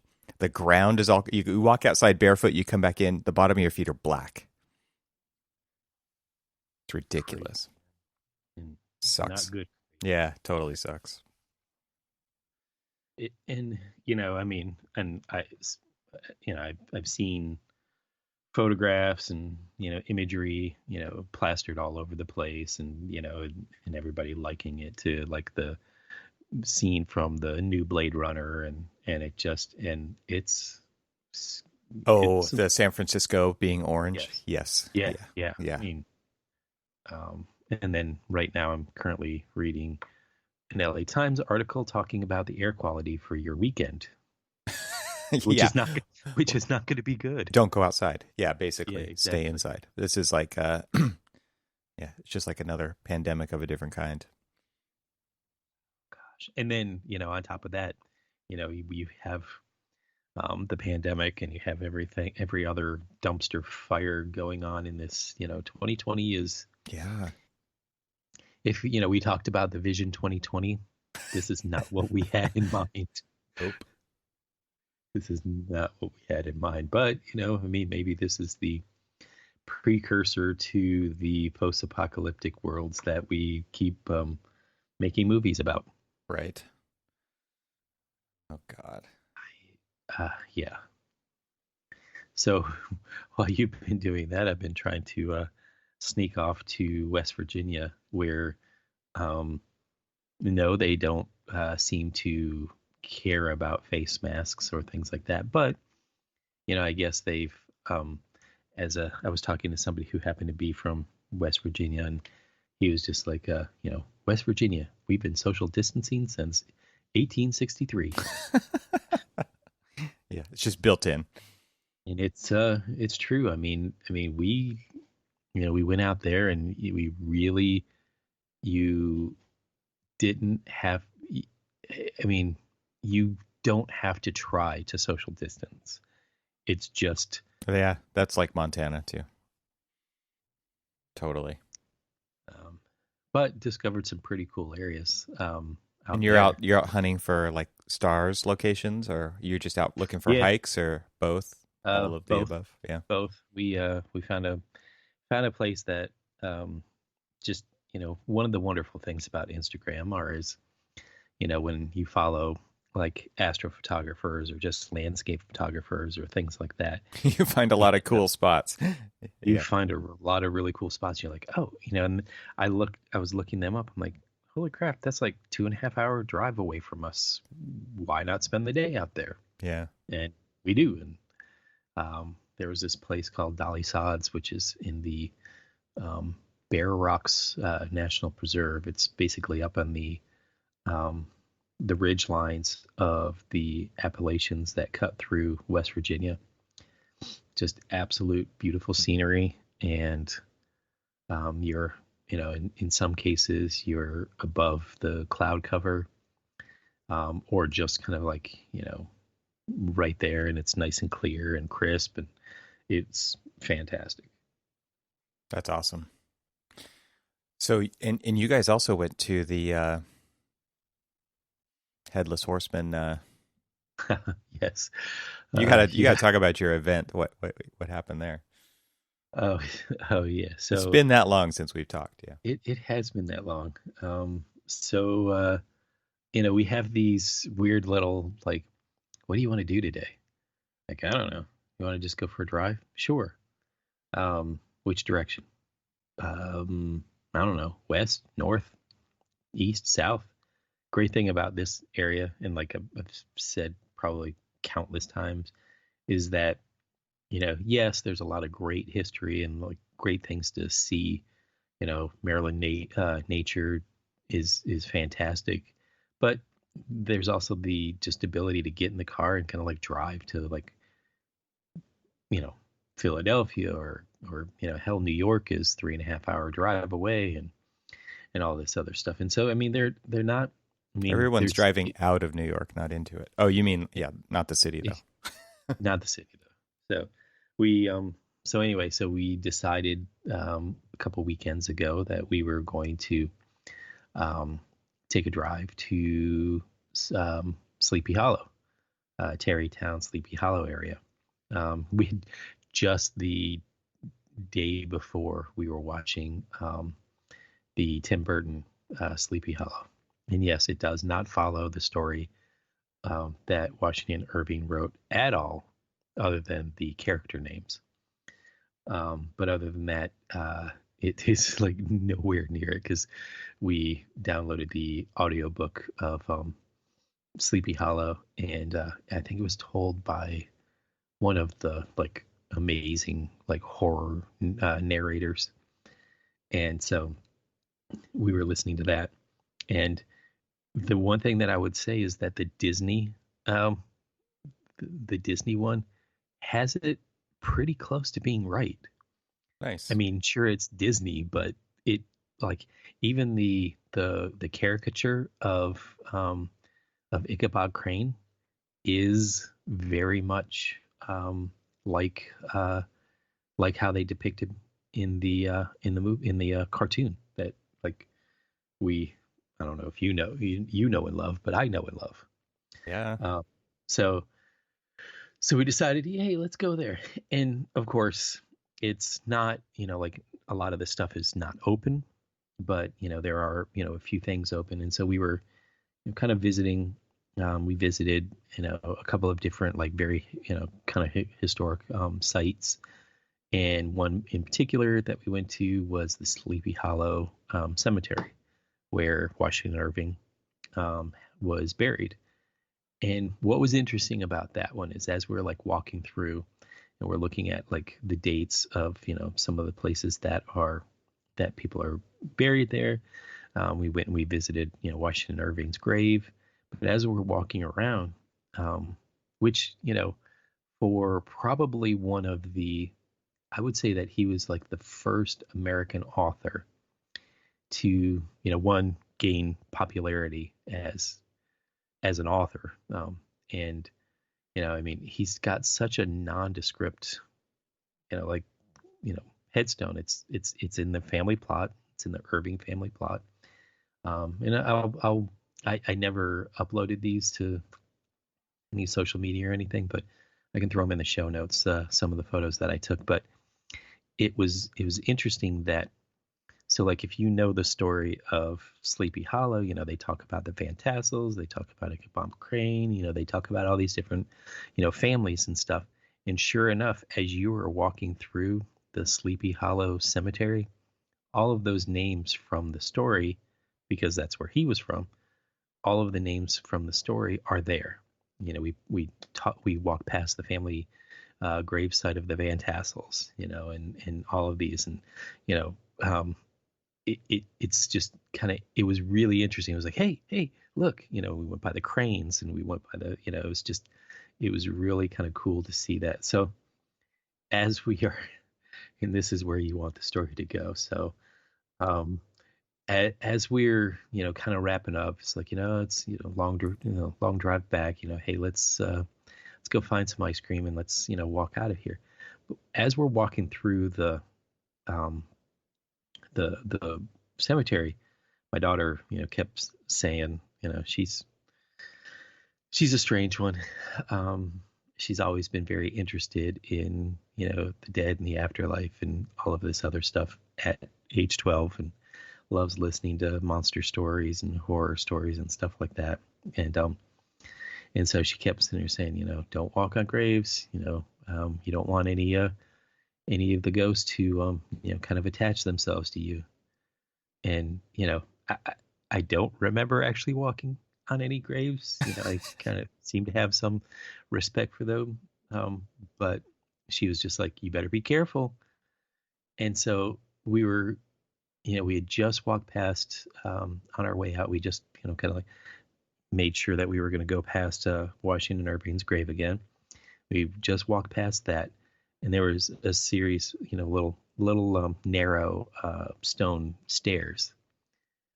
And as we were going down, I was kind of like looking off to the side as I was like walking down the steps. And I attributed to one thing, clumsiness. But I will say this, that I swear to you, I felt like I was pushed. And my wife and daughter were not, next to me. They were, kind of several feet behind me, and they saw me fall down the stairs and kind of turn. She said that I kind of turned sideways as I fell, like as if somebody might have pushed me. And so I fell down these stone steps with my camera, my, wonderful, beautiful big camera in hand. Apparently, I had the wherewithal to save it. Yes, but not yourself. I was holding it up as I was falling down, but not myself. Yeah. I sprained both of my ankles and busted open my knee, and it still kind of like split a little bit 2 weeks later, and like even like left a little blood patch on the ground. And as I got up, and of course, I'm like, in pain. Hit, like I rolled and, smashed down pretty hard. And I get up, and my left ankle was not that bad, but my right ankle was like already starting to swell up. So of course I was like, all right, we're done, which was a really terrible drive back because I was the one driving, and, it's my right ankle. And what do you use to drive your right ankle? And God, it was painful. Cruise control. Use cruise control. Once we got out of the city, and got onto the Jersey Turnpike, I definitely did that. But, I like look down and I see like this little, small blood stain on the ground. I was like, well, I look back at my daughter. I'm like, well, I guess the spirits wanted blood and they got it. Oh man. She goes, and then she looked at me. She goes, I told you. I told you. Oh. It's just like, damn you, little girl. I was like, come on. I mean, I'm not necessarily. I love ghost stories and stuff, but I'm not like a believer of ghosts or anything. But it was. I swear I felt a little push. But I will say this: that in my mind, the stairs were narrow. They did not meet code. The treads were not. The treads were not 11 inches. And I will say this: that the one thing that kind of sucks about having a size 14 foot is normally stairs kind of like, going downstairs. The stairs pushed you. Yes, I think clumsiness pushed me. Is to be quite honest with you. But it does make for a good story that she just looked. I mean, literally, like I looked back at her and she was just like, I told you. I'm like, little girl. Yeah. All right. And then I looked at, my wife. I'm like, all right, I need some ice cream. But I will say this, that the Hudson River Valley, it's so beautiful out there. That was where I think that, like around there is where Mark LePage used to live. And, I understand, I get it. Oh, I think he used to walk along there every day. Yeah. Wow. That is absolutely just a gorgeous place to be. I mean, that's where the empire was built, man, is by being inspired by that. Well, I mean, there's a lot of like Rockefellers. I even drove past a McKeel Road, and I immediately thought of our dear friend Merica. I was like, wait, she's from around this area. And so it was kind of cool. I mean, the area is beautiful. I mean, once you get out of like the city, it is impressive as hell. The natural area, the way that people decided to like, build in the area is it's fantastic. I mean, it's not an area that I know well. I mean, we've driven through or driven past a few times, but it's definitely an area that I'd like to, go back a few more times. But this time I'm going to be, carrying like my little anti-hex kind of necklaces and charms and stuff like that. Some incense. All your charms. Yeah. Dude. I'll go visit a shaman and do a little sage burning. Yes. Do it. Or just not go back to that. Yeah, you don't need to. You've been there now. Yeah, I've seen it. You haven't convinced me that I need to go, so. Apparently they were not a big fan of me. Although I did get some pretty cool pictures. Maybe that was it. I stole their souls. Yes, you did. So pixelized. So tell me about like your trip. I mean, I mean, so you like were hitting, as we talked about on the last one, you were hitting all of the, or at least a good big solid handful of all of the states that I've never been to.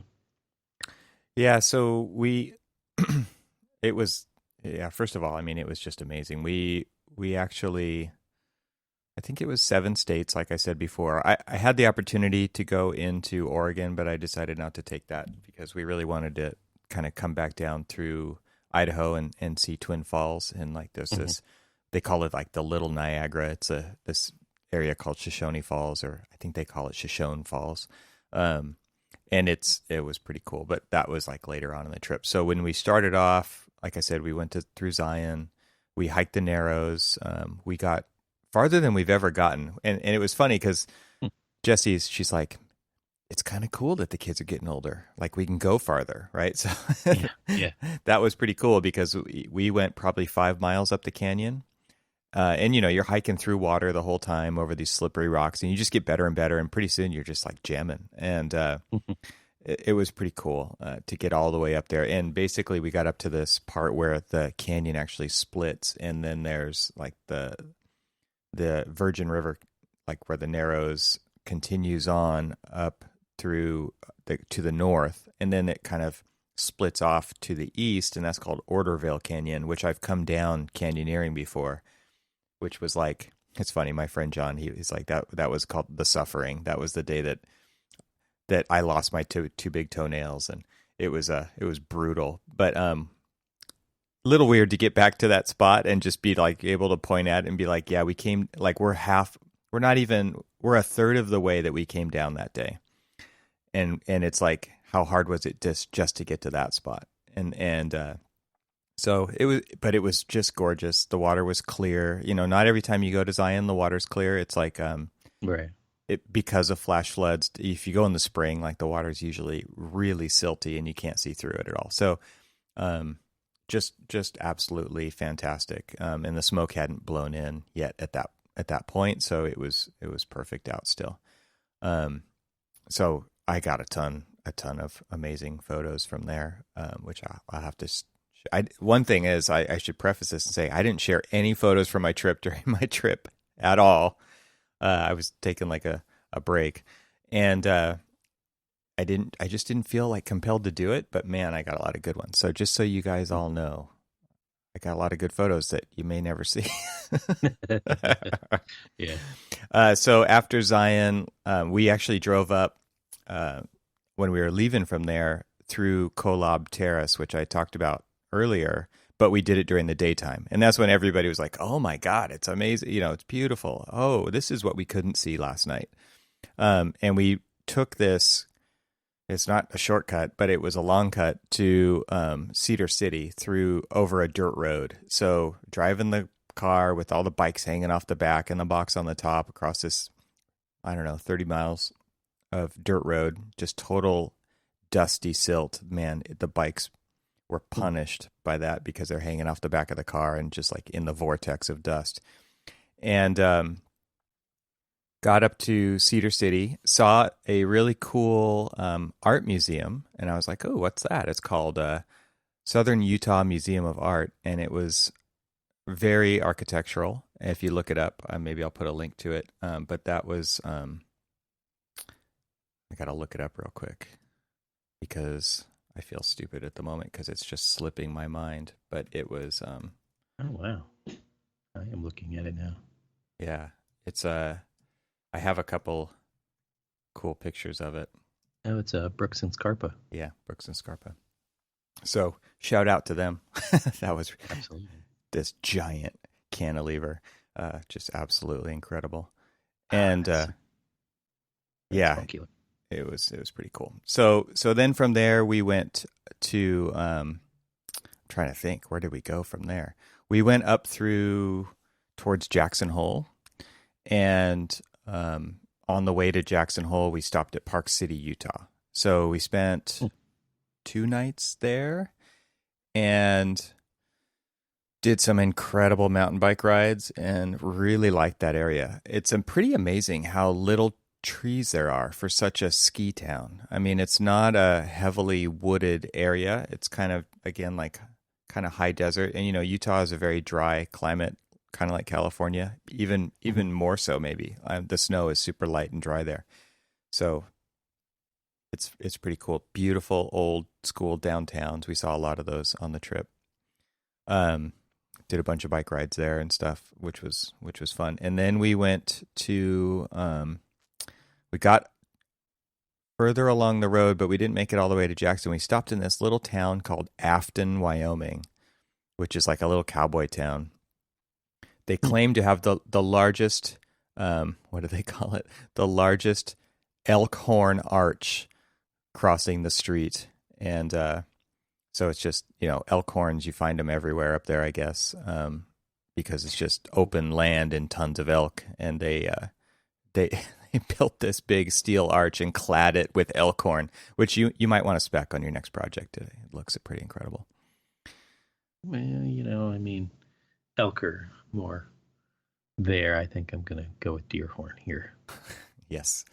So we stayed at this cool cool old hotel, 4 stories, no elevator, like that old, and just like really cool room that we got on Hotel Tonight because it was, we're just kind of that app. figured it out on the way. We didn't plan Yeah. these stops ahead of time. It was called Coulter's Lodge. Very cool place. Then we worked our way up to Jackson, and we hung out there for a couple days, met up with my parents at that point, and learned how to use their trailer. And then we grabbed the trailer and took off for the rest of our, I think the remaining 2 weeks, basically, at that point.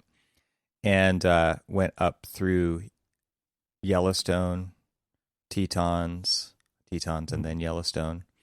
And unfortunately, when we got to Yellowstone, because of another little fire, they had closed the road to Old Faithful from the direction we were coming, so it put it way out of the way for us. So we didn't get to go back to that point, but we were there just a few years ago. And so we went up through the what's called the Grand Canyon of the Yosemite, or the Yellowstone, not Yosemite. Grand Canyon of the Yellowstone, and giant waterfalls. There's just so much water there. I think that's the thing that always strikes me coming from California is how much water there is in other states, because there isn't much here. Yours is just on the border. Yeah, it's all in one place. It's called the Pacific Ocean. Yeah. So just huge waterfalls. Oh, and there's this really cool lodge in Yellowstone, and it's called the Canyon Lodge, and so it's kind of up by that Grand Canyon of the Yellowstone area, and it's pretty cool because there's this whole like little installation, like info installation on the the construction of that, and there's this whole thing called Mission 66. And they were so they're building all these mid-century modern buildings, and this lodge is just incredible. It's this giant open glulam beam kind of mid-century modern with these incredible light fixtures. It was really cool. Just unexpected in a place like that, because if you look at that like in contrast to the Old Faithful Lodge, which is just intricate lodgy, but very lodgy, right? And just made out of the wood from the area right there, and they never milled it, right? So it's just like these are the trees. We will use these exact trees to build the building. So that's what they did. From there, we went up through I think it's called the Mammoth Springs area, which is like northwest corner of Yellowstone, which is those incredible kind of crystalline pools, and just again, kind of overshadowed by the smoke from California at this point. Just very smoky everywhere. So just a kind of a quick drive through Yellowstone. Did see some elk up at that point and some buffalo along the way, which was super cool. And then we drove up to, went through a little campsite on the way up through Bozeman, Montana, kind of working our way up to Glacier. So we, again, like just clouded in smoke through Bozeman. But that's where I sent you that picture of the Land Cruiser and the Bronco. It was just cool old cars. And just a cool place for sure. And then we went up through Missoula, which was a fantastic city. I'd love to spend more time there and check it out some more. Did some cool mountain bike rides there. Went to this old, like 4-story antique shop. Spent a few hours there, and then we were headed to Glacier, and I was at this like Pilot gas station, and just hanging out, waiting for the family to use the bathroom outside, and this guy was coming out, and he had a rig parked right next to ours, and he was just like, I was asking him because I saw his cool bikes hanging off the back, what he's been up to. He's like, "Oh, we just did this thing called the Hiawatha Trail. You have to do it." And I was like, "Well, what's that?" And he's like, "Okay, so on the border of Idaho and Montana, there's this decommissioned railroad track that they've turned into a bike path. and it's 15 miles long one way. And at the end, you just get in a shuttle and come back to the top, or you can ride back if you want, but it's like a 1.5% grade. So it's just like this easy coast all the way down. And they've taken out all the train stuff, and they've kind of re-leveled it with DG, gravel, whatever. And you go through 10 tunnels and over 7 trestle bridges along this 15 miles. It sounds awesome. It was incredible. And the very first, yeah, we did. We totally went like 3 hours out of our way to do this. And the very first thing you do is you go through a 1.7 or 1.8 mile long tunnel. And it's dripping wet and you're splattering mud up all over yourself. And it's probably 40 degrees in there, 35 degrees. It's freezing cold inside because you're right in the middle of a mountain. And so you go through this. You cannot see the other side. You know, it's like slightly curving or whatever until you're way, way, way in it. There's 2 water troughs on each side that are just running water that are, you know, from all the water collected from it dripping in there. So they kind of pushed it off to the sides. And this guy actually told us there's like trout in there inside the tunnel swimming in those little streams, which is pretty cool. And then you go from there on through all these other tunnels and over these trestle bridges, and you just kind of explore, and they've got these installations of information all the way down the trail. And it was just incredible. So super, super cool experience. And so then from there we went up to Glacier. So that's kind of like the halfway mark of our trip. And then so at Glacier, one thing I have to say about kind of experiencing the national parks right now that's pretty incredible is there's no tour buses.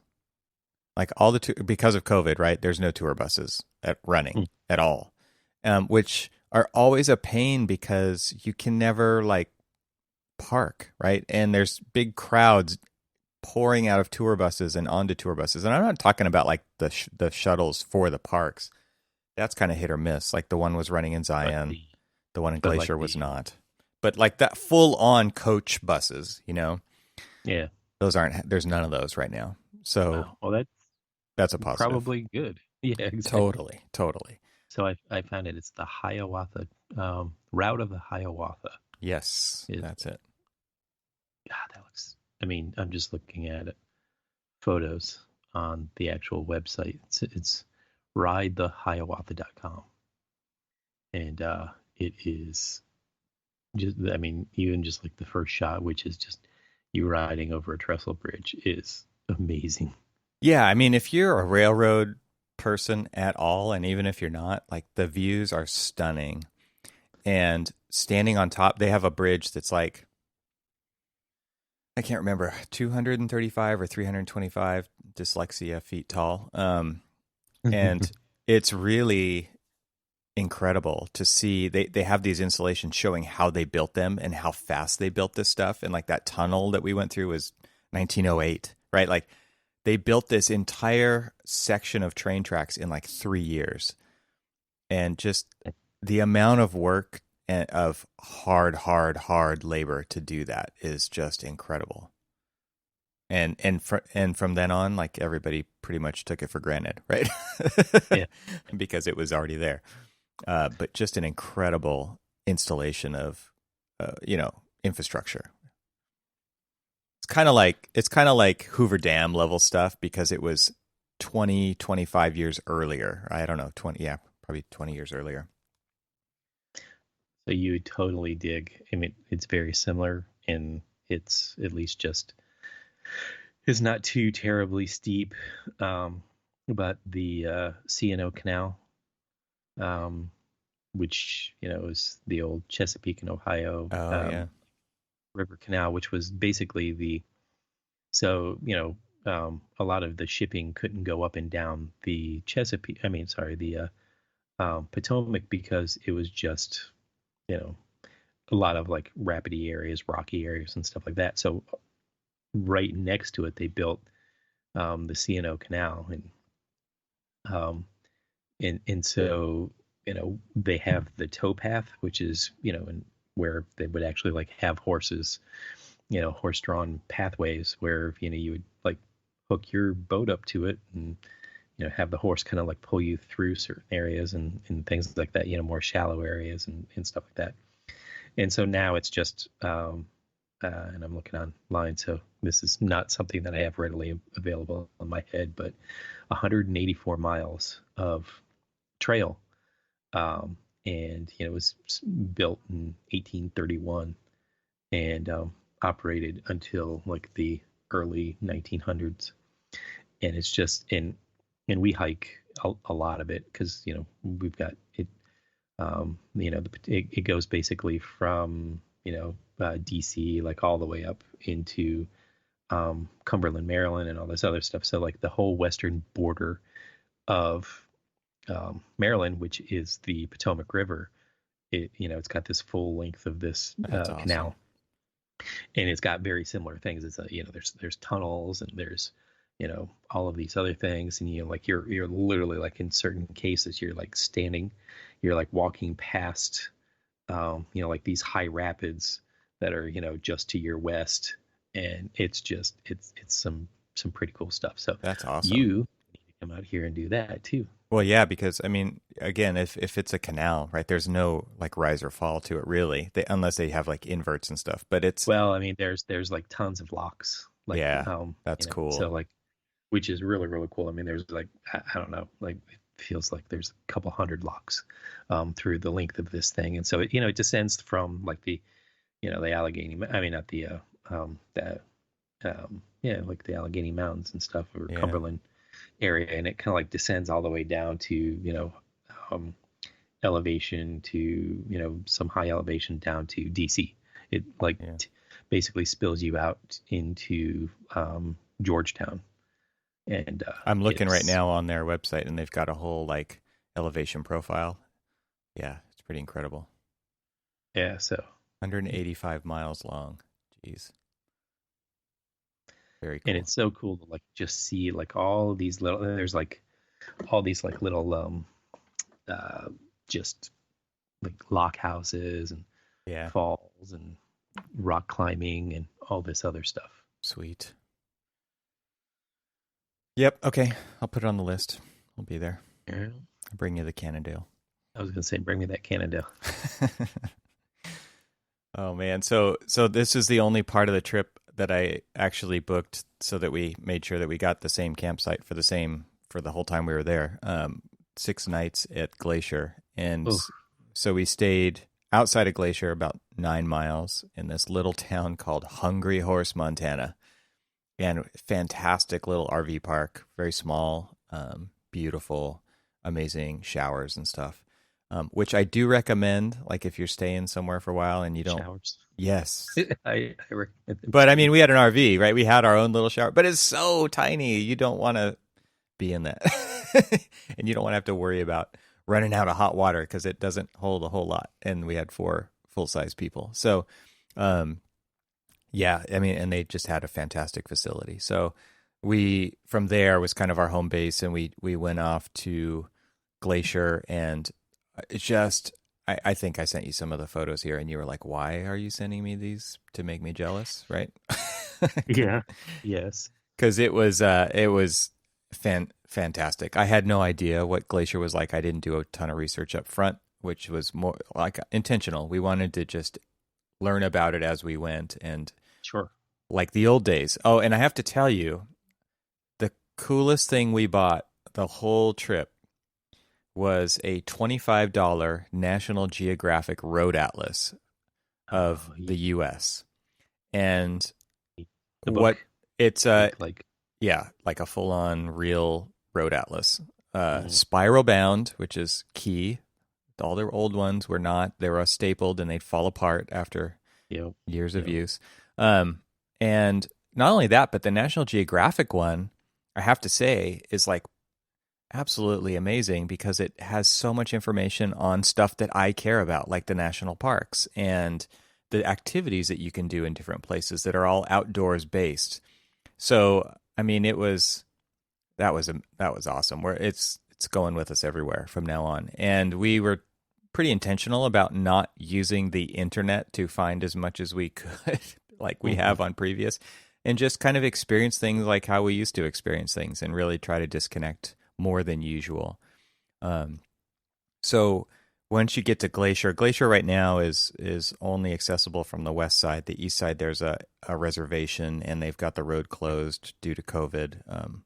And so the west side is, I think, pretty much the main entry, and you can't get into Canada anyway, which is where that road leads.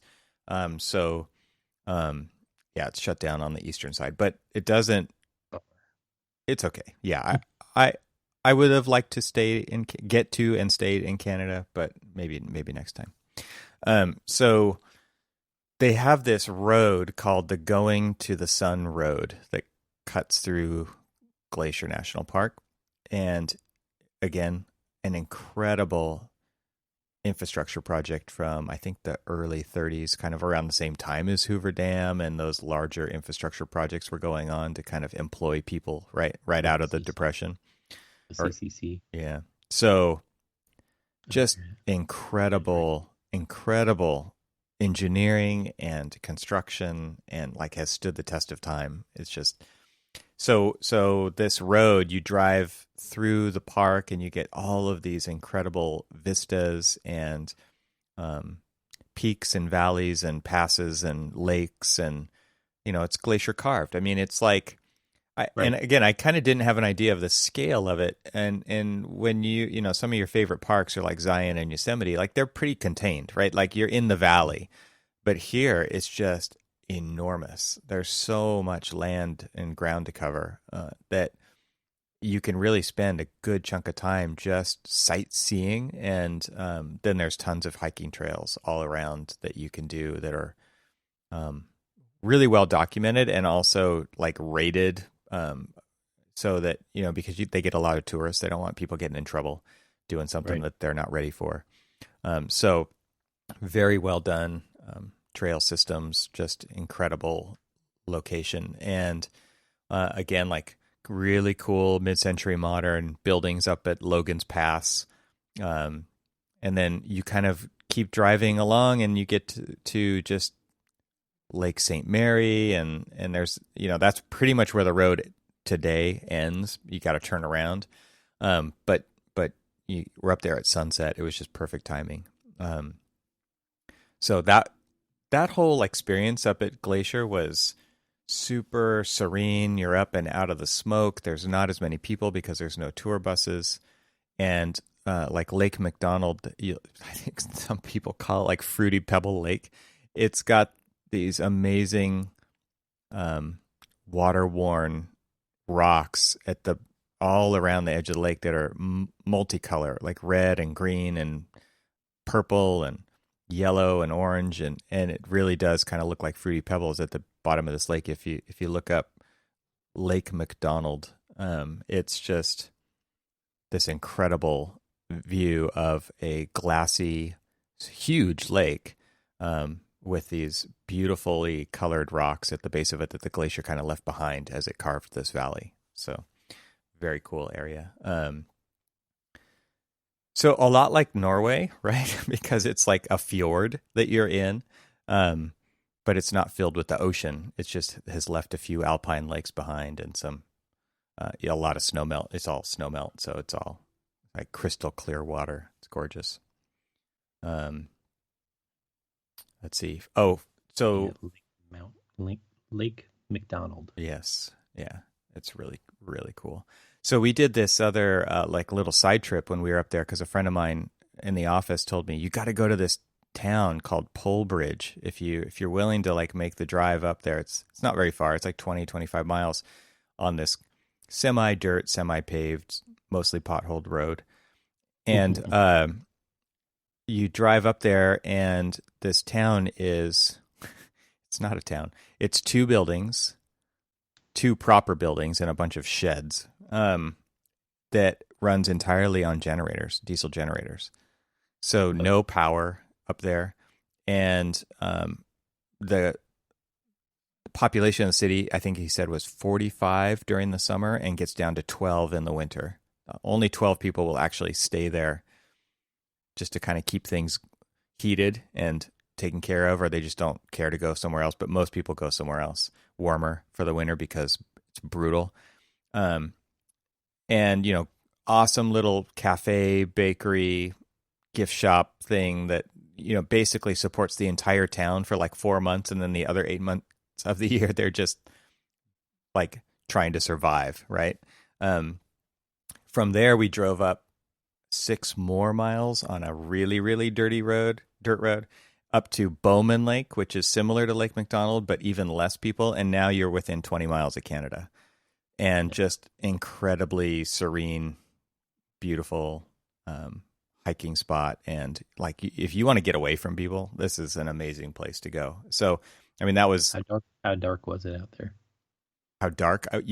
It was cloudy. So it got dark, but you couldn't see the stars. Like, it was pretty crazy that the first night we had such an amazing view of the stars. And then pretty much after that, we never did again. Because of various reasons, either smoke or clouds. We actually got maybe a little tiny bit of rain on the trip, but not much. But other cool places to see up there: Whitefish, Montana, this awesome town. And we started to work our way back down on our third week, basically coming back down and going straight down into Idaho. And we did a couple of hot springs explorations. So we did this hike it's called Goldbug Hot Springs. And it's like a 2-mile hike. And it's like, you're reading the reviews about it. And it's not that bad. It gets a little intense at the end. And like the last quarter mile, I would say the last half mile, it starts to get pretty intense. The last quarter mile, it's like you're going straight up a mountain. Over rocks, and the sun is just going down by the time we got there. We like dropped the trailer, got the truck, ran up the road, parked at the spot, and started hiking as fast as we could. We got up to the hot spring after like this strenuous 2-mile hike. Watched the sun finally last rays, and sitting in this hot pool of water it's just pouring. There's a bunch of pools up there. There's probably 50 pools, I think they said. And walked down like it was pitch black. And luckily had my phone, not even my wife's phone. So all 4 of us are going down this, now the inverse of strenuous hike in the complete darkness with an iPhone flashlight. And it was like, yeah, don't do that. Hoping it was charged enough. Yeah, luckily, like it was halfway charged, and I'm like, oh man, I hope this lasts. And it had no problem, but it was like, that was poor planning. So many things could have gone wrong. So yeah, it was pretty awesome experience. And then the next day we went down through Idaho to Stanley, and we went to this cool old what they now call a ghost town, but it was Custer Ghost Town. Oh, and we're driving up through this canyon to get to it, pulling the trailer, dirt road. I'm so done with dirt roads at this point. And like a really nice dirt road. It wasn't that bad, but I just, coating everything in dirt yet again. And it's this kind of a little bit reconstructed ghost town, but on the way up, there's this enormous dredge that is just super rad. You can actually tour the dredge and see, but it's incredible the amount of destruction that this thing caused. And now they're actually in the process of putting this canyon back to its natural habitat, which has just got to be an incredible amount of work. But just piles and piles of rocks for 20 miles. That this thing has dredged up when they were looking for gold. Like just an incredible amount of destruction. Up to this town called Custer, where there was a mill and quite a large town. And now there's like a few buildings left. And super cool to just be up there and be able to see places like that was pretty cool. And then from there we hit another hot spring in the river, in the Salmon River, which was just pouring out of the side of the road, 140 degrees, and they had these pools kind of mixing it with river water. You didn't have to walk except for like 30 feet to get to these, so that was my wife's favorite one. And then down through Twin Falls to see the Little Niagara, which was pretty awesome. And then through the hellscape, which is Nevada, back to California. Could have skipped that part. To the new hellscape. Yes. Yeah. We actually stayed in this cool, like our last night of camping before we got back to Lake Tahoe, where we are going to drop off the trailer back to my parents at their place. We stayed at this little RV park in Wells, Nevada, which is like absolutely nowhere. And it's an oasis. It's total like little, they've got a natural spring, a couple of creeks running through, all these big giant trees. It was gorgeous. And then just like in the middle of absolutely nothing, like Craters of the Moon is out there. It's desert and lava flows and no vegetation except for like this one little spot. So that was a sweet find by my wife on the way back down as we kind of just worked our way back. Then spent a few days in Tahoe with my brother and his wife and my nephew and with my parents. And then we drove back down through Mammoth and did some bike rides in Mammoth. And by the time we got to Mammoth, there's this big Shaver Lake fire that just started, and the smoke had already made it all the way up to Tahoe when we were up there.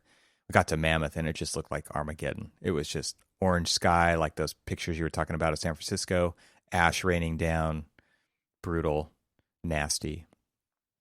And then we got home to our house, and it looked exactly the same the entire way from Mammoth down.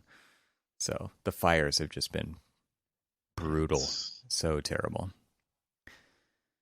So, man, that was a lot. I mean, we did a lot, and you can ask me some other time if I'm happy to be back or not. But it's going to take a little while. I'm probably happy to sleep in your own bed, but yes, that's about it. Yeah, but then when you wake up and you're just like, oh man, I wish I would have done this or I can't wait to get back. No, I think you mean I can't wait to be on a Teams call all day long every day. True, yeah. Teams. Oh, yay. Jeez. Yeah, that's what it's been like since I've been back. Just like, okay, now I will sit and stare at this screen all day instead of walking through this refreshing place. And so how did the kids do school since you guys were back, or did they not? Yeah, so we did have a couple of difficult, like time constrained things because of online class meetings that had to happen. But we did. It wasn't all 6 of us; it was 4 of us. The other 2 are already in school and could not go. And it just timing wise is how this whole thing worked. But the 2 that did go, she is taking a college course that did meet online, and so it was like hotspot. Where are we? Do we have signal? Let's make this happen. And the other one we just started once we got back because homeschooling. So it wasn't as difficult as some other people have it. But yeah, I was like, oh, that'd be great to do. But I mean, literally, like, so they have, the high school and middle school just, well, actually, even college all started, and they've got very set times. They've got to be on camera so they can actually that they're there, see, that they're there and all this other stuff. And so, just like, how would we, do something like that? I mean, if they didn't need to do that, I don't see there being any need for us to actually being home based. Yeah. And like my oldest is it's interesting because this is the first semester that they've had to do the distance learning for real and for everybody. And every class he was trying to sign up for was like TBD, TBD, TBD. And it's like, what is going on? Like, how do they not have this figured out? It was, and what it turned out it was there are actually no class meetings. It's just assignments. Oh, and it's all just done via text input and discussion forums through whatever they're using, whatever system they're using, Blackboard or Canvas or whatever. So he actually could have gone and not had any issue at all. But it just didn't work out that way because we just didn't know, and nobody is good at communicating this, like the expectation around this kind of stuff. Absolutely no indication of how that was going to work. All it said was TBD. No, ours have been very, very regimented. My oldest is taking 15 hours, and they have class meetings as if they were, in class, in person. Yeah, that's what my daughters are, and it's whatever, 2 or 3 times a week, and she does have to be on a Zoom call. But the cool thing is, I mean, you actually can do that from anywhere. And they'll even ask her, "Hey, where are you today?" She's like, "I'm in a campground in Montana," and it's like, that's fine, right? Exactly. Yeah. Yeah, Totally. So is she just like streaming from an iPad with data, or? Yes, exactly. Excellent. Yeah. So, and she appreciates the ability to connect and see those other people for sure. Even though it's not in the real world. I mean, it's all done virtually, but yeah, it was good for her to kind of have that break from the isolation of just being with the family as a 16-year-old. She definitely, that helped her, I think, in a good way. Yeah. That's awesome. Yeah. And then other than that, I mean, she's just typing up doing her reading, typing up her stuff. So this is a college course. She's a junior in high school. Right. So, but she's taken this at the local community college online, and she's really enjoying it. So it's like an honors English class. It's pretty cool. All of her other stuff is self-directed, or not self-directed, but homeschool, and the curriculum is always kind of just done by yourself, and then you submit things through so that somebody else can check them at some point. That's very cool. Works out. That works out. Yeah. So see, that's what people should be doing. Yeah. Giving them an education with, an education within the education. Yeah. Yeah. Absolutely. I mean, not that many people get to experience a 15-mile long decommissioned railroad where you get a history lesson the whole way. Exactly. Yeah. It's just like, hey, the cool things was when we first moved here and my son was in an art class, and they're like, today we're going to learn about, this artist or that artist. I'm like, wait, at the National Gallery, they've got this guy, some work of this person or that person. Let's go, you learn what you need to learn in class. Let's go and like hang out with them and like stare at their work. And I remember he was doing a project on Calder, and hell, you walk into the National Gallery of Art, and there's this big, massive Calder, sculptor hanging there, just for you to just sit and stare at. That's so awesome.